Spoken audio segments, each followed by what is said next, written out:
Hello बच्चों, नमस्कार, good evening. क्या हालचाल हैं, कैसे हैं आप सभी? बालक बालिकाओं, आवाज आ रही है आप सभी को? बायो की क्लास 4 बजे होगी, बता दिया था कल क्लास में। चलो जी, आ रही है, थोड़ा सा छोटा करना। और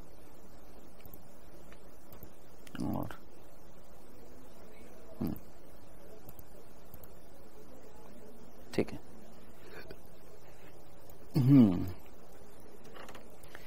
हाँ जी, good evening, good evening, good evening, good evening, good evening, good evening दोस्त, गुड इवनिंग, नमस्कार, गुड इवनिंग, नमस्कार, गुड इवनिंग, नमस्कार, गुड इवनिंग। चल बेटा, चैप्टर पढ़ रहे हैं कौन सा? पुष्पीय पादपों में लैंगिक जनन, और इसको आगे कंटिन्यू करते हैं अपन। ठीक है, आई होप आ गए होंगे बच्चे। ऑलरेडी 2 मिनट हो गए हैं, टाइम हो गया है, 2 मिनट हो गए हैं, तो टाइम से आ जाना चाहिए। पुष्पीय पादपों में लैंगिक जनन, कल हम लोगों ने ये चैप्टर स्टार्ट किया था, जिसमें मैंने आपको बताया था कि पुष्पीय पादपों का मतलब क्या होता है। पर्टिकुलरली आवृत बीजी यानी एंजियोस्पर्म को हम क्या बोलते हैं? पुष्पीय पादप बोलते हैं, जिनके अंदर पुष्प मिलते हैं। ठीक है, और ये वर्गीकरण जो था वो किसने किया था? एक वैज्ञानिक जिनका नाम है क्या? आइकलर। उन्होंने ये वर्गीकरण किया था। यहां तक की बात मेरे ख्याल से क्लियर हो गई होगी। इसके बाद मैंने आपको बताया था पुष्प की संरचना। पुष्प जो है वो एक पुष्प की खेती, पुष्प का अध्ययन, पुष्प जो है प्रतीक है। किस चीज का प्रतीक है? सौंदर्य का, आकर्षण का, सामाजिक, इन सब का प्रतीक है। पुष्प जो है वो किसका रूपांतरण होता है? प्ररोह का रूपांतरण होता है। प्ररोह क्या होता है ये समझाया था। पुष्प जो होता है उसमें पर्ण का भी भाग होता है और तने का भी भाग होता है। 4 प्रकार की पर्ण मिल रही है, ये मैंने आपको बताया था। ठीक है, यहां तक की बात मैंने आपको बता दी थी। फिर मैंने आपको बोला था कि इस पुष्प की संरचना को आपको लिखकर आना है इस डायग्राम के अनुसार। आई होप आप लोग कर आए होंगे। जो नहीं कर आए हैं जरा ध्यान से सुनिएगा। इस पुष्प की जब हम संरचना देखते हैं, इस पुष्प की संरचना, तो मैंने आपको बताया था इस पुष्प में 4 प्रकार की पर्ण मिलती है। क्या बोला हमने? इस पुष्प में 4 प्रकार की क्या मिलती है बेटा? पर्ण मिलती है। पुष्प में 4 प्रकार की क्या मिलती है? 4 प्रकार की क्या मिल रही हैं? पर्ण मिल रही हैं। ये मैंने आपको बताया था। ठीक है, बताया था। अब कौन कौन सी पर्ण मिल रही है, आइएगा ध्यान से सुनिएगा। इस पुष्प के भाग की अगर मैं बात करता हूं तो बेटा सिंपली यहां पर बना रहा हूं। ये सबसे पहला भाग, ये दूसरा भाग,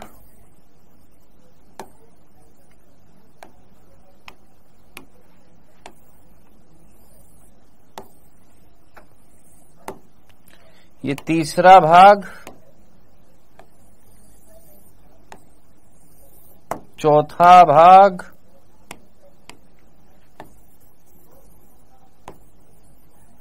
ये सिंपल सी बच्चों वाली चीज है और मेरे ख्याल से आप सभी जानते भी हैं। इस पुष्पीय संरचना में बेटा कौन क्या क्या है? ये जो डंडी जो थी ये मैंने आपको बता दिया था। इसको हमने क्या बोला था? पुष्पवृंत बोला था। हिंदी में भी लिख दूंगा, इंग्लिश में भी लिख दूंगा। इसको हमने क्या बोला था? पुष्पवृंत बोला था। अंग्रेजी में बोला था पेडिसिल। ठीक है, इसका ये फूला हुआ भाग जो था, ये वाला पूरा पोर्शन जो फूल गया था पुष्पवृंत का, ये फूला हुआ भाग जो था, जो फूल गया था ऊपर, ठीक है, इसको इंग्लिश में क्या बोला था? पुष्पासन बोला था। इस फूले हुए भाग को हमने क्या नाम दिया था सर? इस फूले हुए भाग को हमने नाम दिया था पुष्पासन। ठीक है जी, जिसको हम इंग्लिश में थैलेमस बोलते हैं। फटाफट लिखते जाइएगा, जल्दी से लिखते जाइएगा, नॉर्मल सी बातें हैं। अब हमने बोला था कि ये पुष्पासन और पुष्पवृंत ये किसके भाग होते हैं? तने के भाग होते हैं। ये मैंने आपको बता दिया था। इसके अलावा 4 प्रकार की पर्ण मिल रही हैं। सबसे पहले ये वाली पर्ण जो होती कैसी है? ग्रीन कलर की होती है। ये वाली, ये आप देख रहे हैं ग्रीन कलर की, इनको हम क्या बोलते हैं? बाह्य दल बोलते हैं। क्या बोलते हैं? बाह्य दल बोलते हैं। सर इंग्लिश में क्या बोलते हैं? सेपल कहते हैं। कैसे कलर की होती है? ग्रीन कलर की होती है, हरे रंग की होती है। और इनका समूह जो होता है, ये जो एरो मैंने किया, ये किस चीज को बता रहा है? समूह को बता रहा है, ग्रुप को बता रहा है। अब ये अकेली तो मिल नहीं रही, ऐसी कई सारी है ना। तो इनका जो समूह जो होता है उसको हिंदी में बोलते हैं बाह्य दल पुंज, और इंग्लिश में बोलते हैं कैलिक्स। क्या बोलते हैं? कैलिक्स। डन। उसके बाद ये जो कलरफुल पोर्शन जो था, ये जो कलरफुल पोर्शन था, ये वाला जो कलरफुल भाग जो था, यानी ये जो पत्तियां जो है, जैसे लाल रंग की आपको दिखाई दे रही है यहां पर, ठीक है, ये वाला पोर्शन जो होता है, ये जो रंगीन पत्तियां जो होती हैं, इन रंगीन पत्तियों को हम क्या बोलते हैं? दल कहते हैं। क्या बोलते हैं? दल। अंग्रेजी में क्या बोलते हैं? पेटल। और इनका समूह जो होता है उसे हम क्या बोलते हैं? दलपुंज। और अंग्रेजी में बोलते हैं इसको कोरोला।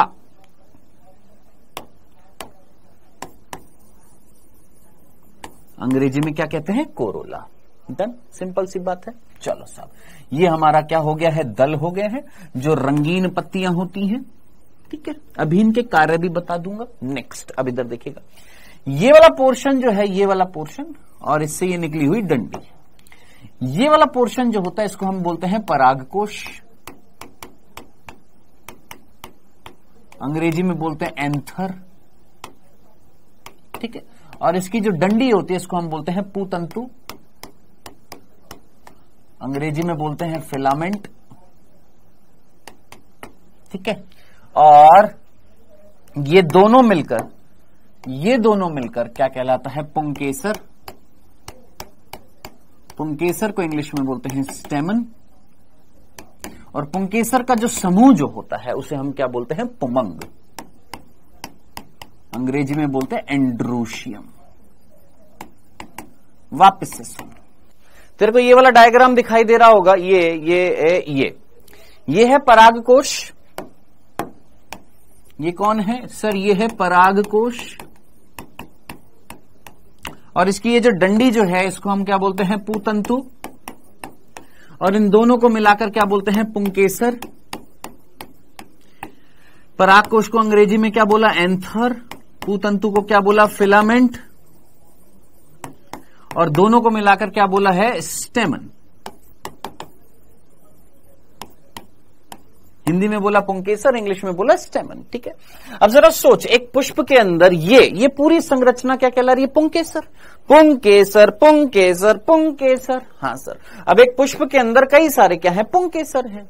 तो ये जो पुंकेसर, ये पुंकेसर पीला वाला पीला वाला पीला वाला, ये पूरा का पूरा पुंकेसर है। तो ये पुंकेसरों का समूह जो है उसको हमने क्या नाम दिया है सर? पुमंग नाम दिया है, एंड्रोशियम नाम दिया है। डन। ठीक है, जिनको नहीं पता आज की क्लास कितने बजे थी, उन मूर्खों को जरा ये बताइए कि क्लास टाइम पर लिया करें, नहीं तो पता नहीं लगेगा कब क्या हो जाएगा। यहां फिर कमेंट में आकर फिर बोलेंगे आज 4 बजे बायो की क्लास कैसे हो गई। नेक्स्ट, ये वाला भाग जो होता है इसको हम क्या बोलते हैं? वर्तिका। इसको हम बोलते हैं वर्तिकाग्र। ये हटा देता हूं यहां से। इसको हम क्या बोलते हैं? वर्तिकाग्र। और इसको हम क्या बोलते हैं? अंडाशय। अंग्रेजी में वर्तिका को हम क्या बोलते हैं? स्टिग्मा। इसको क्या बोलते हैं? स्टाइल। और इसको क्या बोलते हैं? ओवरी। ठीक है जी, और ये तीनों मिलकर क्या कहलाता है? स्त्री केसर, या इसको अंडप भी कहा जाता है। या तो स्त्री केसर बोल दीजिए, या इसको क्या कहा जाता है? अंडप कहा जाता है। यहां पर लिख देता हूं, या तो इसको स्त्री केसर कहते हैं या इसको अंडप कहते हैं। स्त्री केसर को हम अंग्रेजी में क्या बोलते हैं? पिस्टल। और अंडप को बोलते हैं कार्पल। ठीक है, वापस से सुन, फिर से सुन।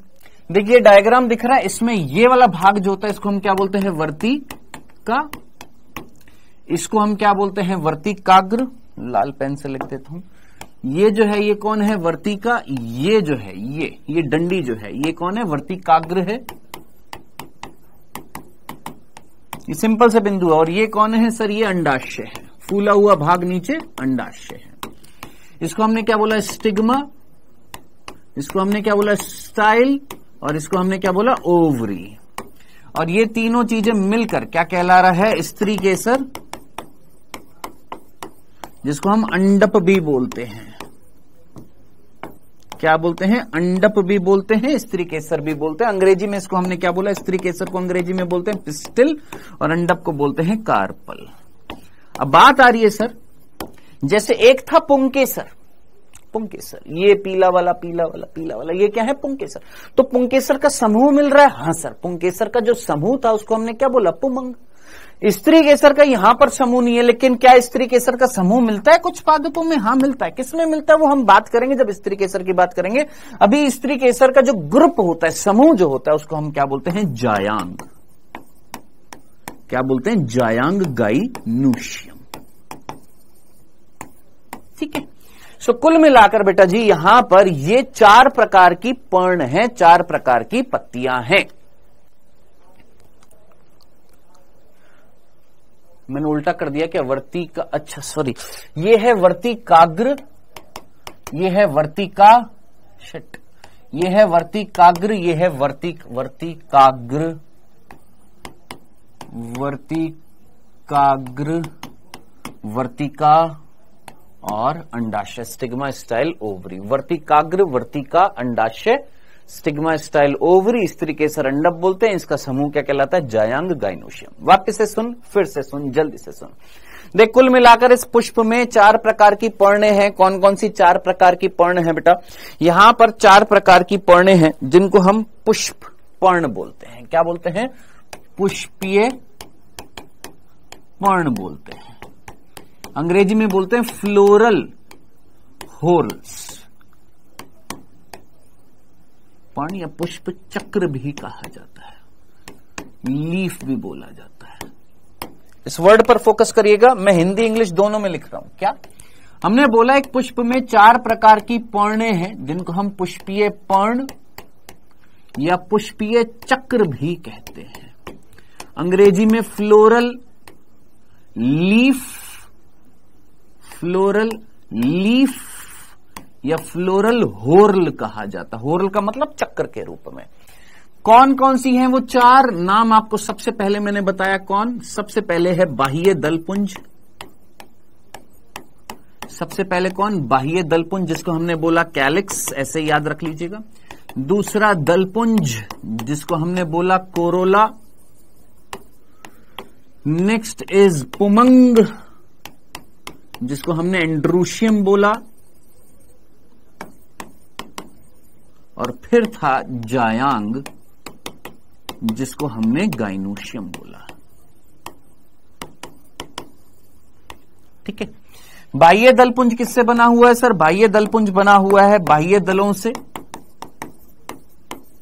जिनको हमने क्या बोला? सेपल, जो कैसे होते हैं? हरे रंग के होते हैं। फिर ये जो दलपुंज जो है वो किससे बना हुआ है? दलों से, जिनको हमने क्या बोला? पेटल, जो कैसे होते हैं? रंगीन होते हैं। फिर उसके बाद पुमंग किससे बना हुआ है? पुंकेसर से। पुंकेसर, जिसको हमने स्टेमन बोला। और पुंकेसर किससे बना हुआ है? परागकोश और तंतु से। परागकोश और तंतु से। परागकोश को हमने एंथर बोला और इसको हमने फिलामेंट बोला। जायांग किससे बना हुआ है? स्त्री केसर से, जिसको हमने अंडप कहा। अंग्रेजी में पिस्टिल कार्पल बोल दिया, यहां पर लिख दिया ऑलरेडी मैंने, जगह नहीं है इसलिए। ये 3 चीजों से बना हुआ था, वर्तिकाग्र, वर्तिका और अंडाशय। वर्तिकाग्र, स्टिग्मा, फिर वर्तिका स्टाइल और अंडाशय ओवरी। सो इस तरीके से ये 4 फ्लोरल होर्ल्स हैं, ये 4 पुष्पीय चक्र हैं या 4 पुष्पीय पर्ण हैं। ठीक है। इतनी सी बात समझ में आ गई कि इसमें कोई कंफ्यूजन था? बोलिए, इतनी सी बात समझ में आ गई कि इसमें भी कोई कंफ्यूजन था? इतनी सी बोलिए जरा जल्दी से।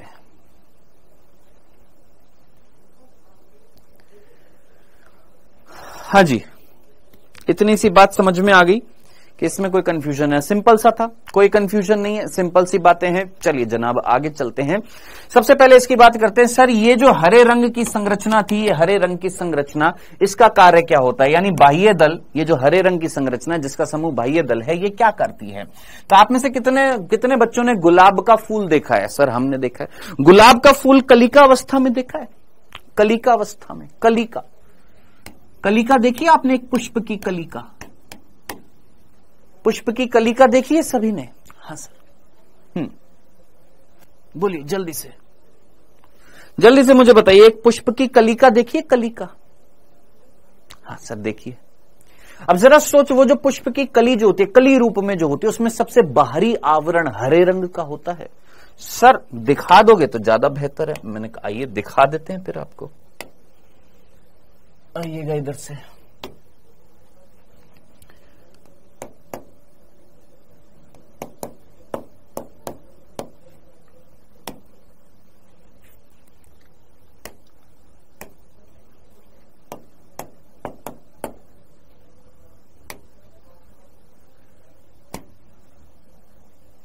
देखिए जनाब, इस तरीके से आप देखते हो, आप सभी बच्चों ने इस तरीके से पुष्प देखा हुआ है गुलाब का। हाँ सर।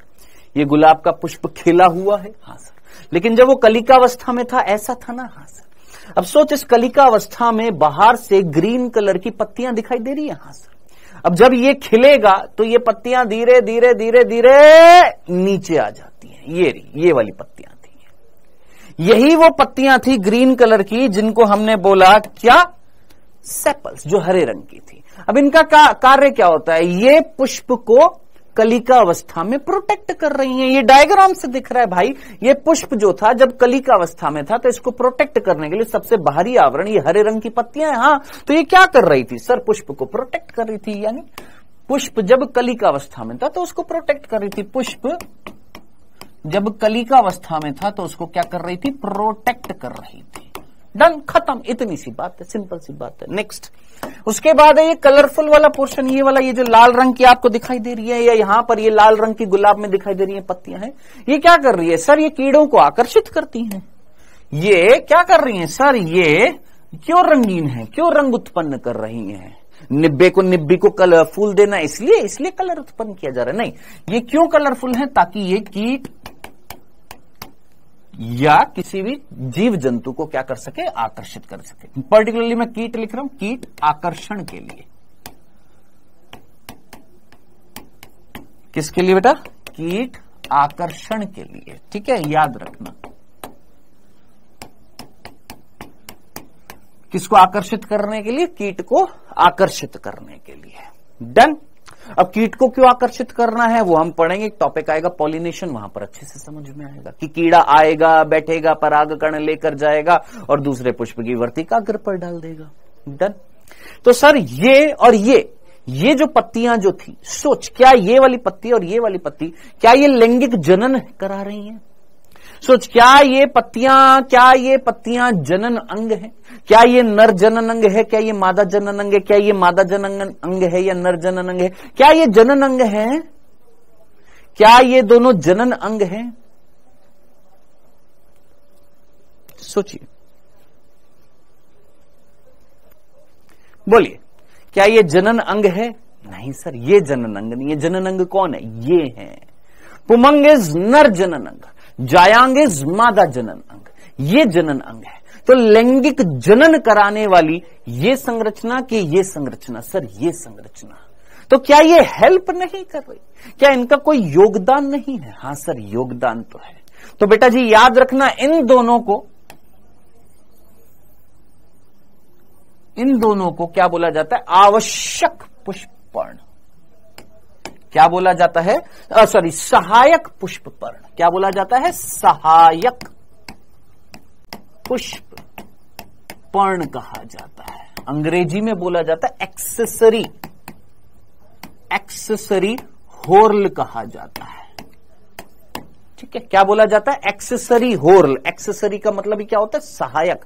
सर किस चीज में सहायता करेगी? सोच, ये कलरफुल थी। हाँ सर, ये कलर अट्रैक्ट कर रहा है कीड़ों को। हाँ सर कीड़े आकर क्या करेंगे? कीड़े आकर यहां पर बैठेगा, जो यहां पर परागकण होगा उसके पैरों से चिपक जाएगा। कैसे चिपक जाएगा अभी बात करेंगे। फिर वो कीड़ा यहां से जाकर किसी दूसरे पौधे पर जाएगा, पुष्प पर जाएगा, परागकणों को लेकर जाएगा जिसमें नर युग्मक है। इस प्रक्रिया को हम क्या बोलेंगे? परागण बोलेंगे। तो जरा सोच, क्या ये लैंगिक जनन कराने में हेल्प नहीं कर रही? जनन अंग तो नहीं है, लेकिन क्या जनन कराने में इनका कुछ योगदान तो रहेगा ना। हाँ, सहायता तो करेंगी ना। हाँ सर ये तो नहीं कर रही। सोच अगर ये ना होती तो क्या ये पुष्प खिल पाता, ये पुष्प बच पाता? सर नहीं बच पाता। तो बचाए रखा ना इसने, तो सहायता करी ना मेरे भाई कुल मिलाकर। तो इसीलिए हम इनको क्या बोलते हैं? सहायक पुष्प पर्ण बोलते हैं। क्या बोलते हैं? एक्सेसरी होरल कहते हैं। सर ठीक है, अब जरा सोच इनको क्या बोलेंगे?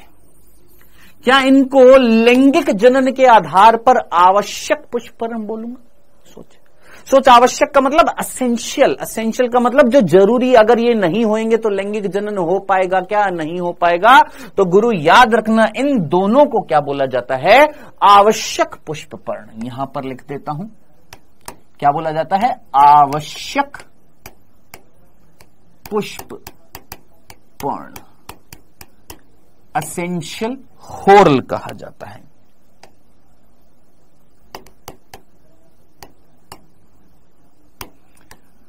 बोलिए, इतनी सी बात समझ में आ गई? जिनके धीरे समझ में आती है भाई साहब, लेक्चर को आप वापस से रिपीट कर सकते हैं। सिंपल सी बात है। हम जब नीट की तैयारी करते थे, टीचर आता था, एक बार पढ़ाता था, टाटा बाय बाय, फिर उसके बाद तुम जानो तुम्हारी बुक जाने। यहां पर बार बार एक ही चीज को 2 बार रिपीट कर रहा हूं, तो थोड़ा तो इतनी सी गनीमत दिखाओ कि एक ही बार में समझ जाओगे, तो तुम्हारा भी टाइम बचेगा, मेरा भी टाइम बचेगा। सिंपल सी बात है कि भैया इस पुष्प में ये जो पुष्प की पर्ण थी, सर ये तो पर्ण जैसी तो दिख नहीं रही है ना। अब कई बच्चे क्वेश्चन पूछेंगे, चलो सर ये तो मान लिया पत्ती के जैसी है, ये पत्ती के जैसी है, ये पत्ती के जैसी, ये तो पत्ती नहीं लग रही, ये तो पत्ती नहीं लग रही, किसी भी एंगल से पत्ती नहीं लग रही। तो जरा सोच, कल एक वर्ड पढ़ा था मॉडिफिकेशन, एक वर्ड पढ़ा था रूपांतरण। हाँ पढ़ा था ना? हाँ सर। तो बेटा ये जो है ना, ये पर्णों के रूपांतरण हैं, लीफ के मॉडिफिकेशन हैं। किसके मॉडिफिकेशन है? लीफ के मॉडिफिकेशन है। और ये जो संरचनाएं हैं ये लैंगिक जनन के लिए अनिवार्य हैं, असेंशियल हैं, आवश्यक हैं। इसीलिए इनको हम क्या बोलते हैं? आवश्यक पुष्पपर्ण या अनिवार्य पुष्पपर्ण या असेंशियल होरल। जबकि ये जो है ये अनिवार्य तो नहीं है लेकिन सहायता कर रही है, इसीलिए हम इनको क्या बोलते हैं? सहायक पुष्पपर्ण, एक्सेसरी होरल। बाद में किसी बच्चे ने अगर मैसेज करके पूछा सर एक्सेसरी का मतलब क्या होता है, तो अभी सुन ले, एक्सेसरी का मतलब होता है सहायक, जो सहायता देगी। डन। चलिए सर आगे बढ़ते हैं। ये तो हो गई है बात हमारे संरचना की। किसकी? पुष्प की संरचना की। अब इस पुष्प की संरचना में जरा सोच, हमें क्या पढ़ना है इस चैप्टर में? सर हमें पहले नर लैंगिक अंग पढ़ना है, फिर मादा लैंगिक अंग पढ़ना है। जब नर लैंगिक अंग पढ़ेंगे तो उसमें नर युग्मक का निर्माण करेंगे, मादा लैंगिक अंग पढ़ेंगे तो उसमें मादा युग्मक का निर्माण करेंगे। तो आपके हिसाब से अब क्या पढ़ना चाहिए हमें? सर इसमें कैरोटीन पाया जाता है। हाँ बेटा कैरोटीन पाया जाएगा, तभी तो लाल रंग का तेरे को दिखाई दे रहा है। हाँ भाई बोलिए जी। सबसे पहले हम किसकी बात करेंगे? नर लैंगिक अंग की। तो जरा सोच, सबसे पहले हम क्या पढ़ेंगे? सर सबसे पहले हम पढ़ेंगे पुमंग, है ना, या पुमंग जो किससे बना हुआ है? पुंकेसर। इसकी बात करेंगे। चले स्टार्ट करें। आइए, तो सबसे पहले हम क्या पढ़ने वाले हैं? सबसे पहले हम बात करने वाले हैं पुंकेसर या पुमंग बोल दीजिए। क्यों? क्योंकि पुमंग ही तो किससे बना होता है? एंड्रूशियम किससे बना हुआ है? सर एंड्रूशियम बना हुआ है पुंकेसर से। ठीक है, डन। चलो जी, अब मुझे बताना, क्या ये एक पत्ती का मॉडिफिकेशन था? देख पुंकेसर तो एक संरचना, उस संरचना के समूह को हमने नाम दिया है। पुमंग कोई संरचना नहीं है। समझना, हर एक वर्ड को फील कर। देख ये एक स्ट्रक्चर है, ये एक स्ट्रक्चर है, ये एक स्ट्रक्चर है, ये एक स्ट्रक्चर है ना, ये एक स्ट्रक्चर है, ये एक स्ट्रक्चर है, ये एक संरचना है। और इस संरचना का जो समूह है, उस समूह का नाम दिया है हमने पुमंग। तो क्या हम पुमंग एक वर्ड है, एक वर्ड है, एक शब्द है, एक समूह का नाम है। वास्तविक स्ट्रक्चर कौन है? स्ट्रक्चर जो है उसका नाम है पुंकेसर। Done, clear? सर कैलिक्स का कार्य क्या है? अरे बांगड़ू, अरे बांगड़ू ढीला दिमाग है क्या बे? कौन है ये? आनंद प्रजापति। बहुत ढीला दिमाग है रे, टाइट कर अपने दिमाग को। अभी तो तेरे को बताया कैलिक्स का कार्य क्या है। ये जो कैलिक्स जो होता है इसका कार्य अभी तो तेरे को बताया। पुष्प जब कलिका अवस्था में होता है तो उसको प्रोटेक्ट करने का काम करती है कौन? ये हरी हरी संरचना। भाई मेरे अभी अभी डायग्राम से बता दिया तेरे। देख ये हरी हरी संरचना दिख रही है, हाँ सर खुल गई ना, लेकिन कलिका अवस्था में ये बंद थी ना, तो इस कैलिक्स के अंदर कौन है? पुष्प है ना, है ना, तो उसको प्रोटेक्ट कर रही है ये। चलो जी आगे बढ़ते हैं। हाँ भाई, तो हमने यहां पर बात करी गुरु, यहां पर हमने बात करी क्या? पुंकेसर एक संरचना है, पुंकेसर एक पत्ती है, पर्ण है। पुंकेसर एक पर्ण है। पुमंग तो हमने नाम दिया है, नाम दिया है, ठीक है। चलो जी अब मुझे बताइए, पुंकेसर एक पर्ण है, पुंकेसर एक पर्ण है, पुंकेसर एक पर्ण है। तुमसे मैं पूछता हूं, सोच समझकर आंसर देना है तुम सभी ने। देख मेरे भाई, ये एक पर्ण है और ये एक पर्ण है।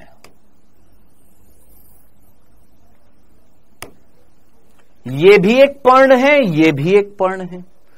आप बोलोगे सर ये तो बहुत छोटा कर दिया। ले मेरे भाई थोड़ा सा और बड़ा कर देते हैं।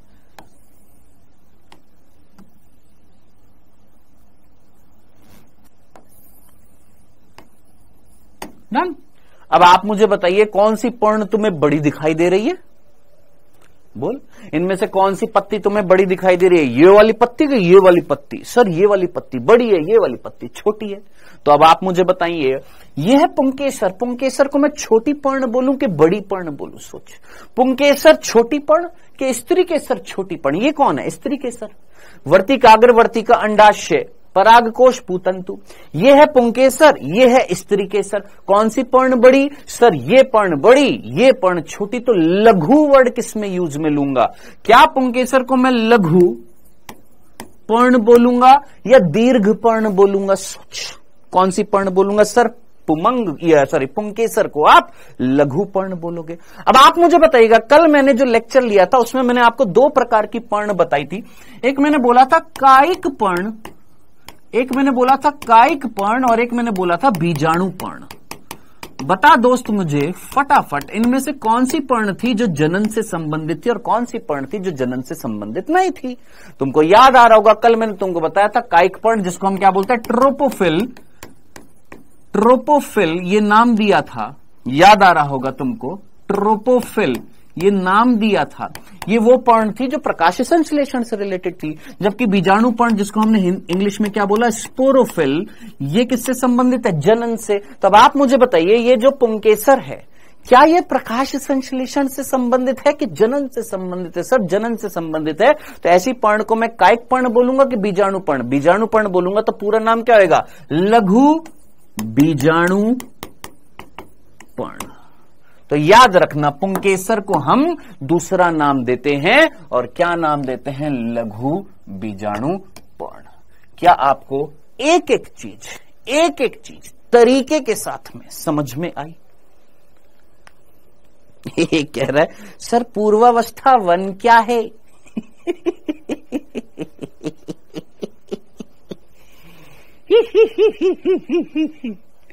नाम बताएं तुम्हारा, नाम बताएं तुम्हारा, नाम बताएं। देख सारे के सारे हंसेंगे फिर यहां पर क्लास में तेरे ऊपर।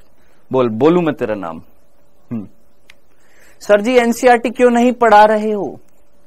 पहले हम एक बार पढ़ लें, फिर एनसीईआरटी रीडिंग भी कराएंगे। आज दूसरा लेक्चर है, तेरे को दूसरे लेक्चर में पूरा चैप्टर कवर करा दूं क्या?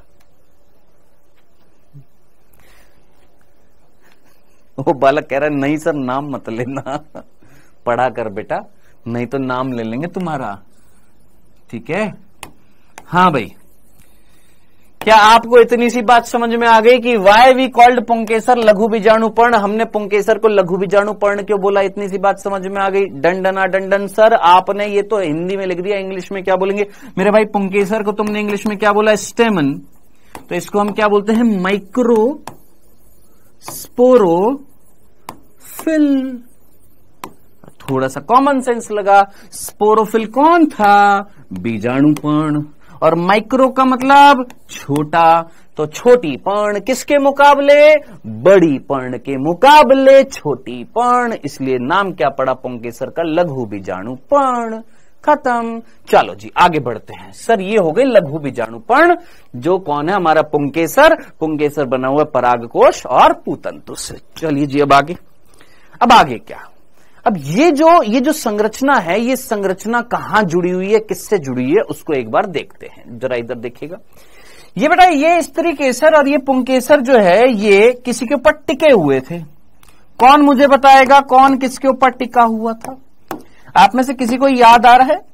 पुष्प की डंडी ऊपर जाकर फूल गई थी। हाँ सर, पुष्प की डंडी, ये डंडी थी, पुष्प की डंडी थी और ये डंडी ऊपर जाकर फूल गई थी। हाँ, इस डंडी का फूला हुआ भाग क्या कहला रहा था? पुष्पासन। हाँ सर। तो मेरे भाई तू इस पुंकेसर को कहीं ना कहीं तो जोड़ेगा ना, तो उसकी ये जो डंडी जो है, किसकी डंडी है? ये तंतु। आप बोलेंगे सर हमारी बुक में लिखा हुआ है पूतंतु, एक ही चीज है, पुंकेसर का तंतु, इसलिए क्या बोल दिया? पूतंतु। कई बच्चे कंफ्यूज, सर ये पूतंतु और तंतु में क्या डिफरेंस होता है? कुछ नहीं, सिर्फ समझाने के लिए। क्या कि तंतु मीन्स डंडी, डंठल, तंतु मीन्स डंडी, डंठल होता है। क्या होता है? ये एक प्रकार का डंठल, डंठल मीन्स डंडी है। और ये किसकी डंडी है? सर पुंकेसर की। तो हमने क्या बोल दिया? पुंकेसर का तंतु, पूतंतु। ठीक है सर। अब ये पूतंतु जो है ये नीचे जाकर किससे जुड़ा हुआ था? इससे। अब ये क्या है? इसका नाम जरा से, पुष्पासन। अब इमेजिन कर, तूने सोफा देखा है? हाँ, सोफे पर तू क्या करता है? बैठता है। हाँ, आसन ग्रहण करता है। हाँ, बोलते हैं ना कोई अतिथि आता है, आसन ग्रहण करो प्रभु, करते ना। तो हम अपना आसन किसके ऊपर ग्रहण करते? सोफे के ऊपर करते ना। तो मेरे भाई ये पुष्प की जो पत्तियां थी ये इस आसन पर टिकी हुई हैं, तो ये पुष्प का आसन कहलाएगा। हाँ, तो पुष्प के आसन से यानी पुष्पासन से जुड़ी होती है कौन? पूतंतु, ये डंडी। खत्म। ठीक है, चलें, इतनी सी बात समझ में आ गई। आइए अब मेन चीज कौन है? मेन है ये कौन? परागकोश। मेन कौन है गुरु? ये है। मेन कौन है सर? ये परागकोश मुख्य चीज है। तो हम अब किसकी बात करने वाले हैं यहां पर? मेन तो यही है, परागकोश की बात करने वाली है। आइए जी किसकी बात करते हैं? परागकोश की बात करते हैं। इस परागकोश की जब संरचना को तू देखेगा तो ये संरचना कुछ इस तरीके की प्रतीत होती है। ये ऐसे, नीचे है डंडी। अब ये संरचना तू जब आंखों से देख रहा है तो तेरे को ऐसे नहीं लग रहा कि दो भाग हैं, एक ये वाला भाग है, एक ये वाला भाग है? हाँ सर, दो भाग हमके दिखाई दे रहे। एक भाग को इस वाले भाग को हम बोलते हैं पाली, अंग्रेजी में लोब। तो सर ये भी पाली, अंग्रेजी में लोब। तो अब आप मुझे बताइए एक परागकोश में कितने लोब? सर दो लोब। कितनी पाली? दो पाली। तो क्या मैं परागकोश को द्विपालित, बाई लोब्ड बोल सकता हूं? इतनी सी बात मुझे बताइए। सिंपल। कितने लोब दिखाई दे रहे हैं? कितनी पालियां दिखाई दे रहे हैं? सिंपल। मेरे भाई तेरे को एक ये पाली और एक ये पाली दिखाई दे रही है? हां सर। और सिंपल तरीके से मेरे भाई देख, एक कमरा येरा, एक कमरा येरा, टोटल कितने कमरे? दो कमरे, एक येरा एक येरा। खत्म। इतनी सी बात थी। बताइए इतनी सी बात समझ में आ गई? चले आगे। हाँ सर आगे बढ़ते हैं। चलो सर, इसमें कोई कंफ्यूजन नहीं सर, आगे बढ़ते हैं।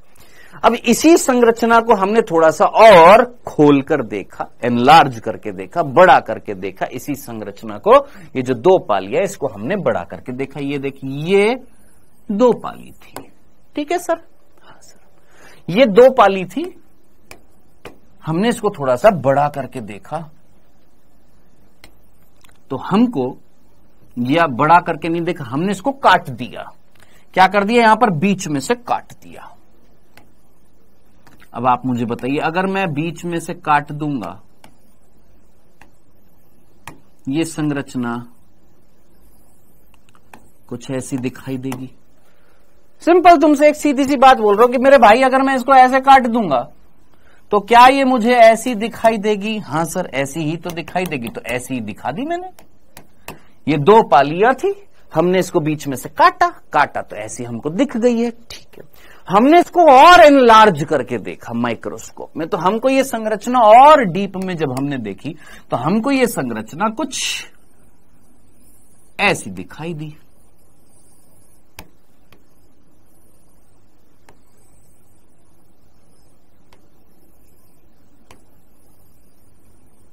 कुछ इस तरीके से ये संरचना हमको दिखाई दी।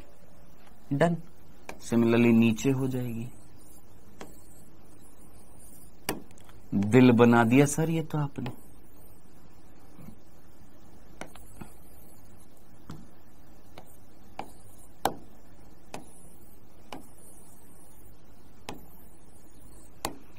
ठीक है, हमको ये संरचना कुछ इस तरीके से दिखाई दी। अब ये संरचना देखने के बाद में प्रभु आप मुझे बताइएगा सोच समझकर,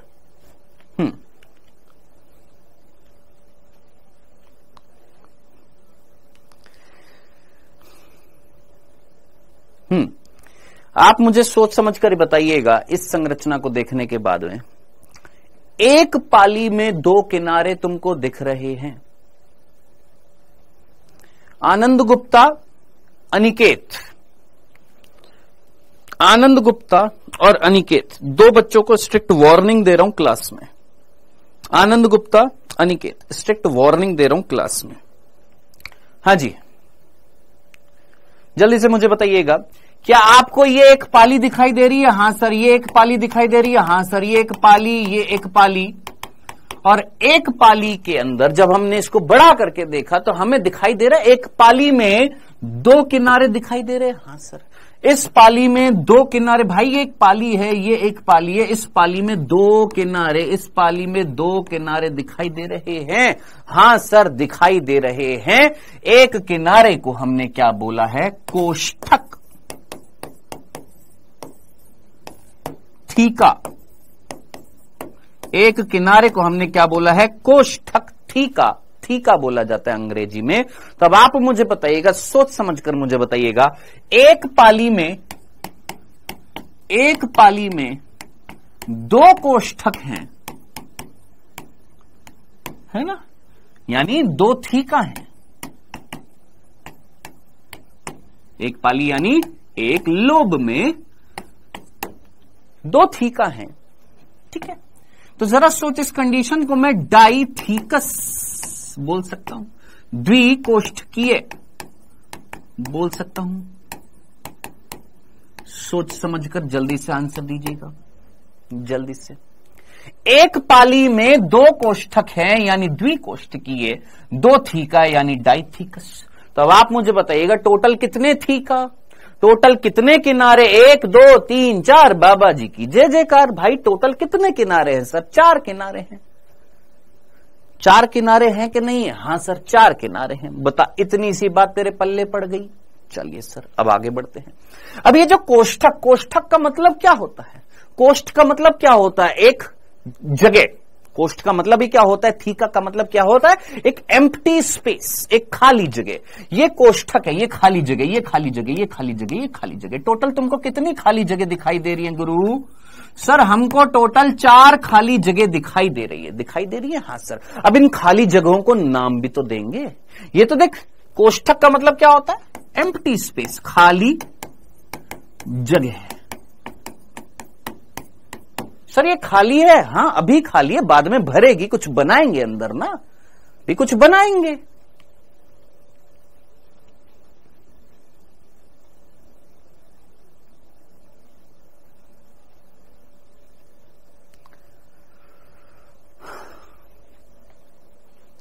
डन, इतनी सी बात समझ में आई? फ्लो मत बिगाड़ अनिकेत, मैं फिर बोल रहा हूं, लास्ट एंड फाइनल वार्निंग दे रहा हूं, समझ जाना इस चीज को। लास्ट एंड फाइनल वार्निंग, ठीक है?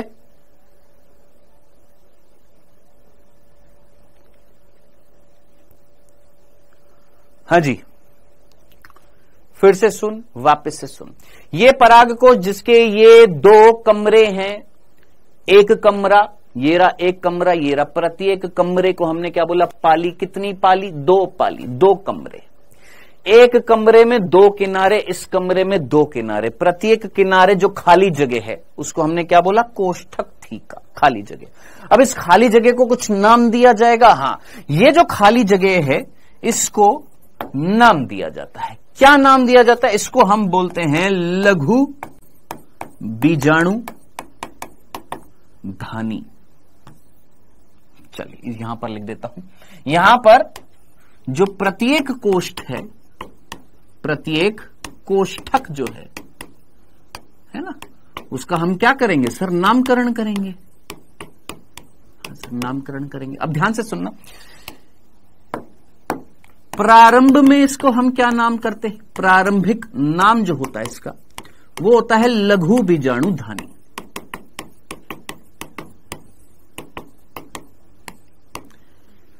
माइक्रोस्पोरेंजिया। बाद में नाम जो होता है इसका वो बदल जाता है, क्या बोलते हैं? पराग पुट्टी, पॉलन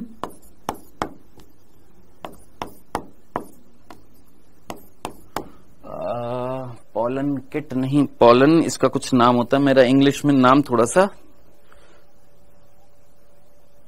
अभी आ जाएगा। पॉलन के आगे कुछ वर्ड होएगा, मैं भूल गया हूं। पॉलन सैक बोला जाता है। क्या बोला जाता है? पॉलन सैक कहा जाता है। आ जाता है, नाम याद आ जाता है, कुछ कुछ वर्ड हो जाता है दिमाग से मिसप्लेस हो जाते हैं। वापस से सुन, जिनको नहीं समझ में आया फिर से सुनना। क्या बोला मैंने, ध्यान से सुनिएगा। देखिए, इस संरचना में ये जो खाली जगह थी, इस खाली जगह को नॉर्मली हम क्या बोलते हैं? कोष्ठक बोलते हैं, ठीका बोलते हैं। अब ये जो ठीका जो थी, ये जो खाली जगह जो है, इसको नाम देना पड़ेगा। हमने प्रारंभ में नाम दिया लघु बीजाणुधानी, बाद में हमने नाम दिया पराग पुट्टी। सर आप बोलेंगे ऐसा क्यों सर, ऐसा क्यों किया? अब आप मुझे बताइएगा, सोच समझकर मुझे बताइएगा।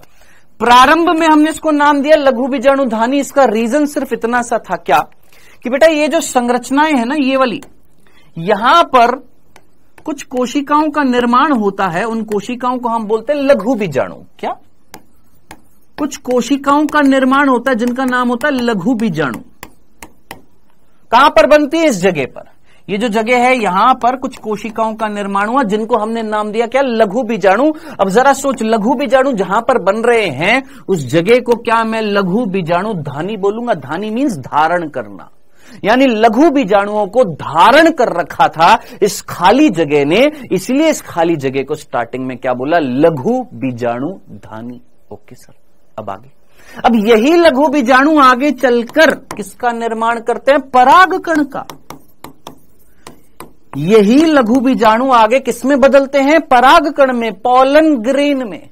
तो जरा सोच, ये लघु बीजाणु का नाम बदल दिया, कुछ चेंजेस हुए इस लघु बीजाणु में, तो हमने नाम इसको क्या दिया? परागकण नाम दिया।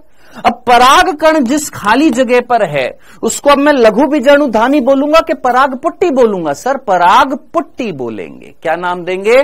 पराग पुट्टी। ये था सिंपल सा रीजन, जो मेरे ख्याल से आपको ये चीज समझ में आ गई होगी। डन, इतनी सी बात क्लियर है? यहां तक में किसी को कोई कंफ्यूजन तो नहीं है? जरा जल्दी से मुझे बताइएगा।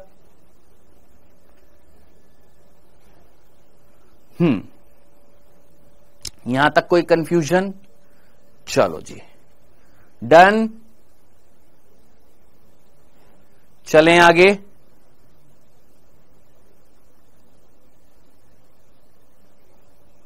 Okay, clear? चल, सो आई होप यहां तक की बात आपको समझ में आ गई होगी। ठीक है, चल। सो कई जगह पर कोष्ठक या प्रकोष्ठ लिखा हुआ है, मीनिंग वही है।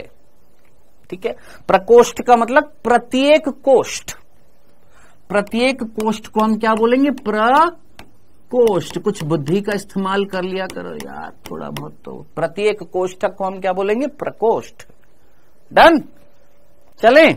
चलिए जी, आगे बढ़ते हैं। नेक्स्ट, अब ध्यान से सुन। अब हम यहां पर देखने वाले हैं क्या? विकास। क्या देखने वाले हैं? विकास देखने वाले हैं। किसका? लघु बीजाणु धानी का विकास।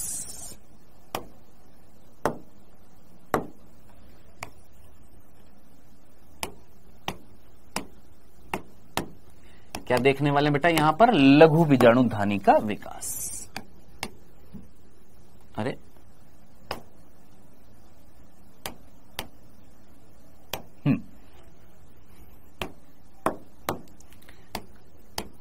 लघु बीजाणु धानी का विकास देखने वाले हैं। ठीक है सर, आइएगा। लघु बीजाणु धानी समझ में आ गया? लघु बीजाणु धानी समझ में आ गया? हाँ सर समझ में आ गया। अच्छा, एक और वर्ड दिखेगा आपको एनसीईआरटी में, क्या? एक वर्ड और दिखेगा आपको, क्या? टेट्रास्पोरेंजिएट। ये इंग्लिश में वर्ड आता है क्या? टेट्रास्पोरेंजिएट। एक वर्ड मिलेगा आपको, क्या? टेट्रास्पोरेंजिएट।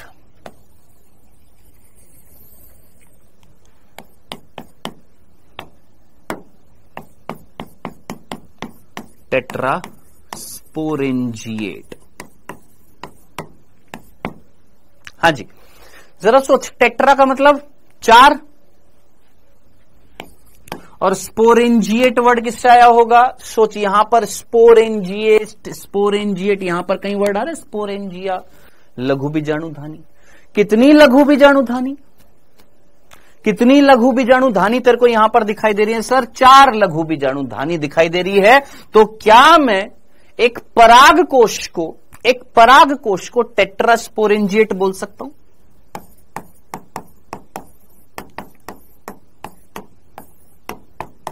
क्या ये जो पराग कोश जो था, ये पूरा पराग कोश, दोस्त ये पूरा पराग कोश, ये तेरे सामने एनसीईआरटी में जो डायग्राम दिखाई दे रहा है तेरे को, इस पूरे पराग कोश को, ये जो पूरा तेरे को पराग कोश दिखाई दे रहा है, जिसमें टोटल 1 2 3 4 क्या दिखाई दे रहे हैं? 4 किनारे, 4 लघु बीजाणु धानी दिखाई दे रही हैं, 4 माइक्रोस्पोरेंजिया दिखाई दे रहे हैं। तो 1 2 3 4 क्या बोलेंगे? टेट्रास्पोरेंजिएट।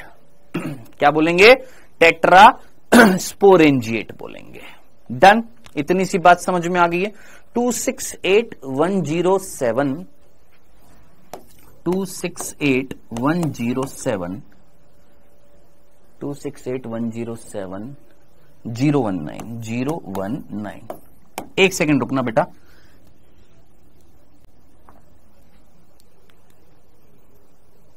एक सेकंड।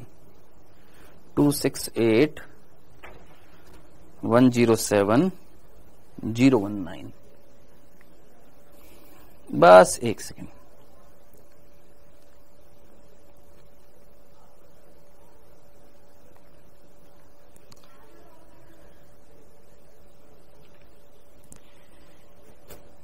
यार इसको ब्लॉक कर देना, ये कंटिन्यूसली स्पैम किया जा रहा है, कंटिन्यूसली इसको ब्लॉक कर देना। नाम है इसका अनिकेत।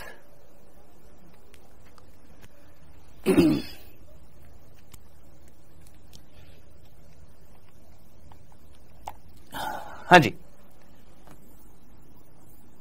चलिए आगे बढ़े, आगे चलें। चलो, सो हमने यहां पर क्या बात करी बेटा? यहां से सिंपल, ये परागकोश जिसमें 2 पालियां, एक पाली में 2 किनारे, इसमें भी 2 किनारे, प्रत्येक किनारे खाली जगह को कोष्ठक बोला। स्टार्टिंग में इसको नाम दिया लघु बीजाणु धानी। क्यों? क्योंकि यहां पर बनेंगे लघु बीजाणु। सर लघु बीजाणु क्या होते हैं? मैंने कहा था, बस तसल्ली आएगा, समझ में आएगा ना। बचपन में नाम सुना था ईश्वर, अल्लाह, भगवान, समझ में आए क्या? नहीं ना। बड़ा हुआ तब जाकर समझ में आए ना। हाँ सर, तब जाकर समझ में आए कौन है ना, पूछते हैं ना। हाँ, तो एक बार में तो समझ में नहीं आएगा ना, पेशेंस रखना पड़ेगा ना। सर लघु बीजाणु क्या होता है? मैंने कहा आएगा, जब आएगा तो समझना। अभी सिर्फ इतना सा, लघु बीजाणु एक स्ट्रक्चर है जो यहां पर बनेगी। जब यहां पर बनेगी तो हमने इसको नाम दे दिया लघु बीजाणु धानी, इस संरचना को। बाद में यही लघु बीजाणु आगे चलकर किस में कन्वर्ट होंगे? पराग कण में। तब हम इसको नाम देंगे पराग पुट्टी। सीधी सी बात थी। डन? क्लियर?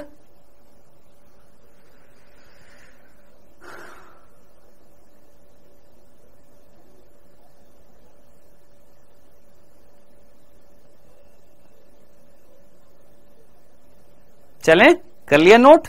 चलिए आगे चलते हैं बेटा। यहां पर 2-3 बच्चे हैं जानबूझ के डिस्टर्ब कर रहे हैं। प्लीज आप लोग इनकी मैसेज मत देखिएगा। कुछ बच्चे हैं जिसमें से एक है अनिकेत, ये तो आज टोटली ब्लॉक हो जाएगा, टोटल ब्लॉक हो जाएगा, है ना। और इसके अलावा 1-2 बच्चे और हैं। इसके अलावा 1-2 बच्चे और हैं, वो भी यही काम कर रहे हैं।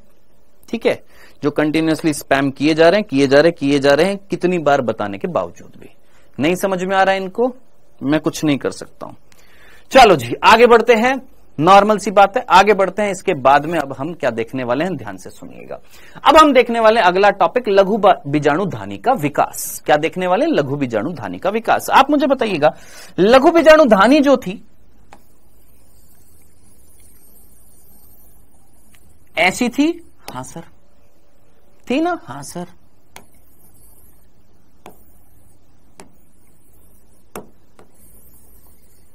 ये हमारी लघु बीजाणु धानी थी? हां सर। ऐसे ऊपर होगी, कटा हुआ भाग था। अब प्रत्येक लघु बीजाणु धानी को जरा फोकस करिएगा, प्रत्येक लघु बीजाणु धानी पर फोकस करिएगा और देखिएगा, क्या प्रत्येक लघु बीजाणु धानी का एक आवरण है और वही आवरण दूसरी लघु बीजाणु धानी पर भी मिल रहा है? नहीं आया ना समझ में जो मैंने बोला है? वापस से सुन। मैंने बोला ये लघु बीजाणु धानी का आवरण देख, आवरण देख, ये लघु बीजाणु धानी है, इसका आवरण, ये लघु बीजाणु धानी है, इसका आवरण, ये लघु बीजाणु धानी है, इसका आवरण, ये लघु बीजाणु धानी है, इसका आवरण। क्या ये चारों लघु बीजाणु धानियों का जो आवरण है, क्या ये कॉमन है, सेम है या नहीं है? बस इतनी सी बात दिखाई दे रहा है।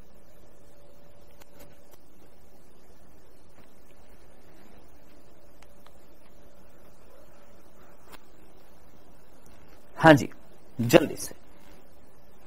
जल्दी से बताइएगा, फटाफट बताइएगा, जल्दी से बताइएगा, जल्दी से।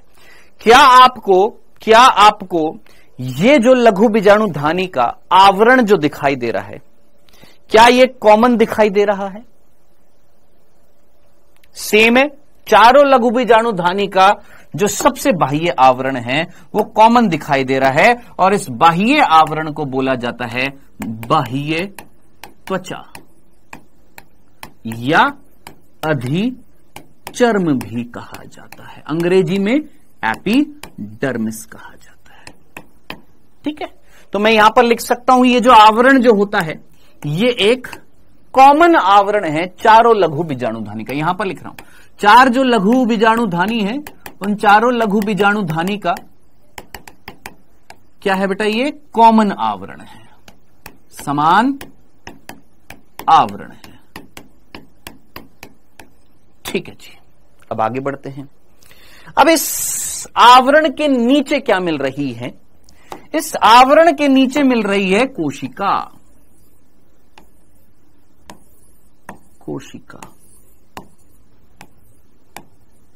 कोशिका मिल रही है।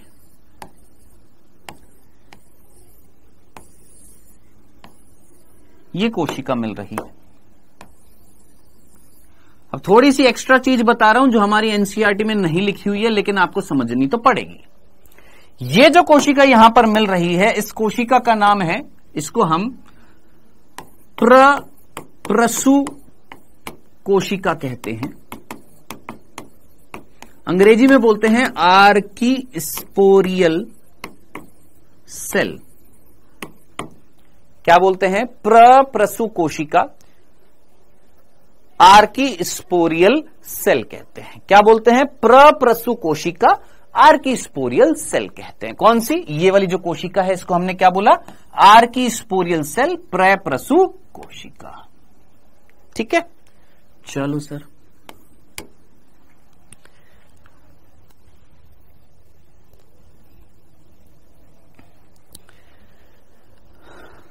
ऋषभ, इसको 7 दिन के लिए ब्लॉक नहीं करना, इसका बैच ही बंद कर देना है। ये बैच बिल्कुल बंद हो जाना चाहिए इसका। ये मेरी क्लास में आना नहीं चाहिए। इसका कंटिन्यूअसली स्पैमिंग किया जा रहा है, लगातार स्पैम किया जा रहा है। इसका बैच बंद कर देना है। 7 दिन के लिए ब्लॉक नहीं करना, इसका पूरा बैच ही बंद कर देना है। हाँ जी,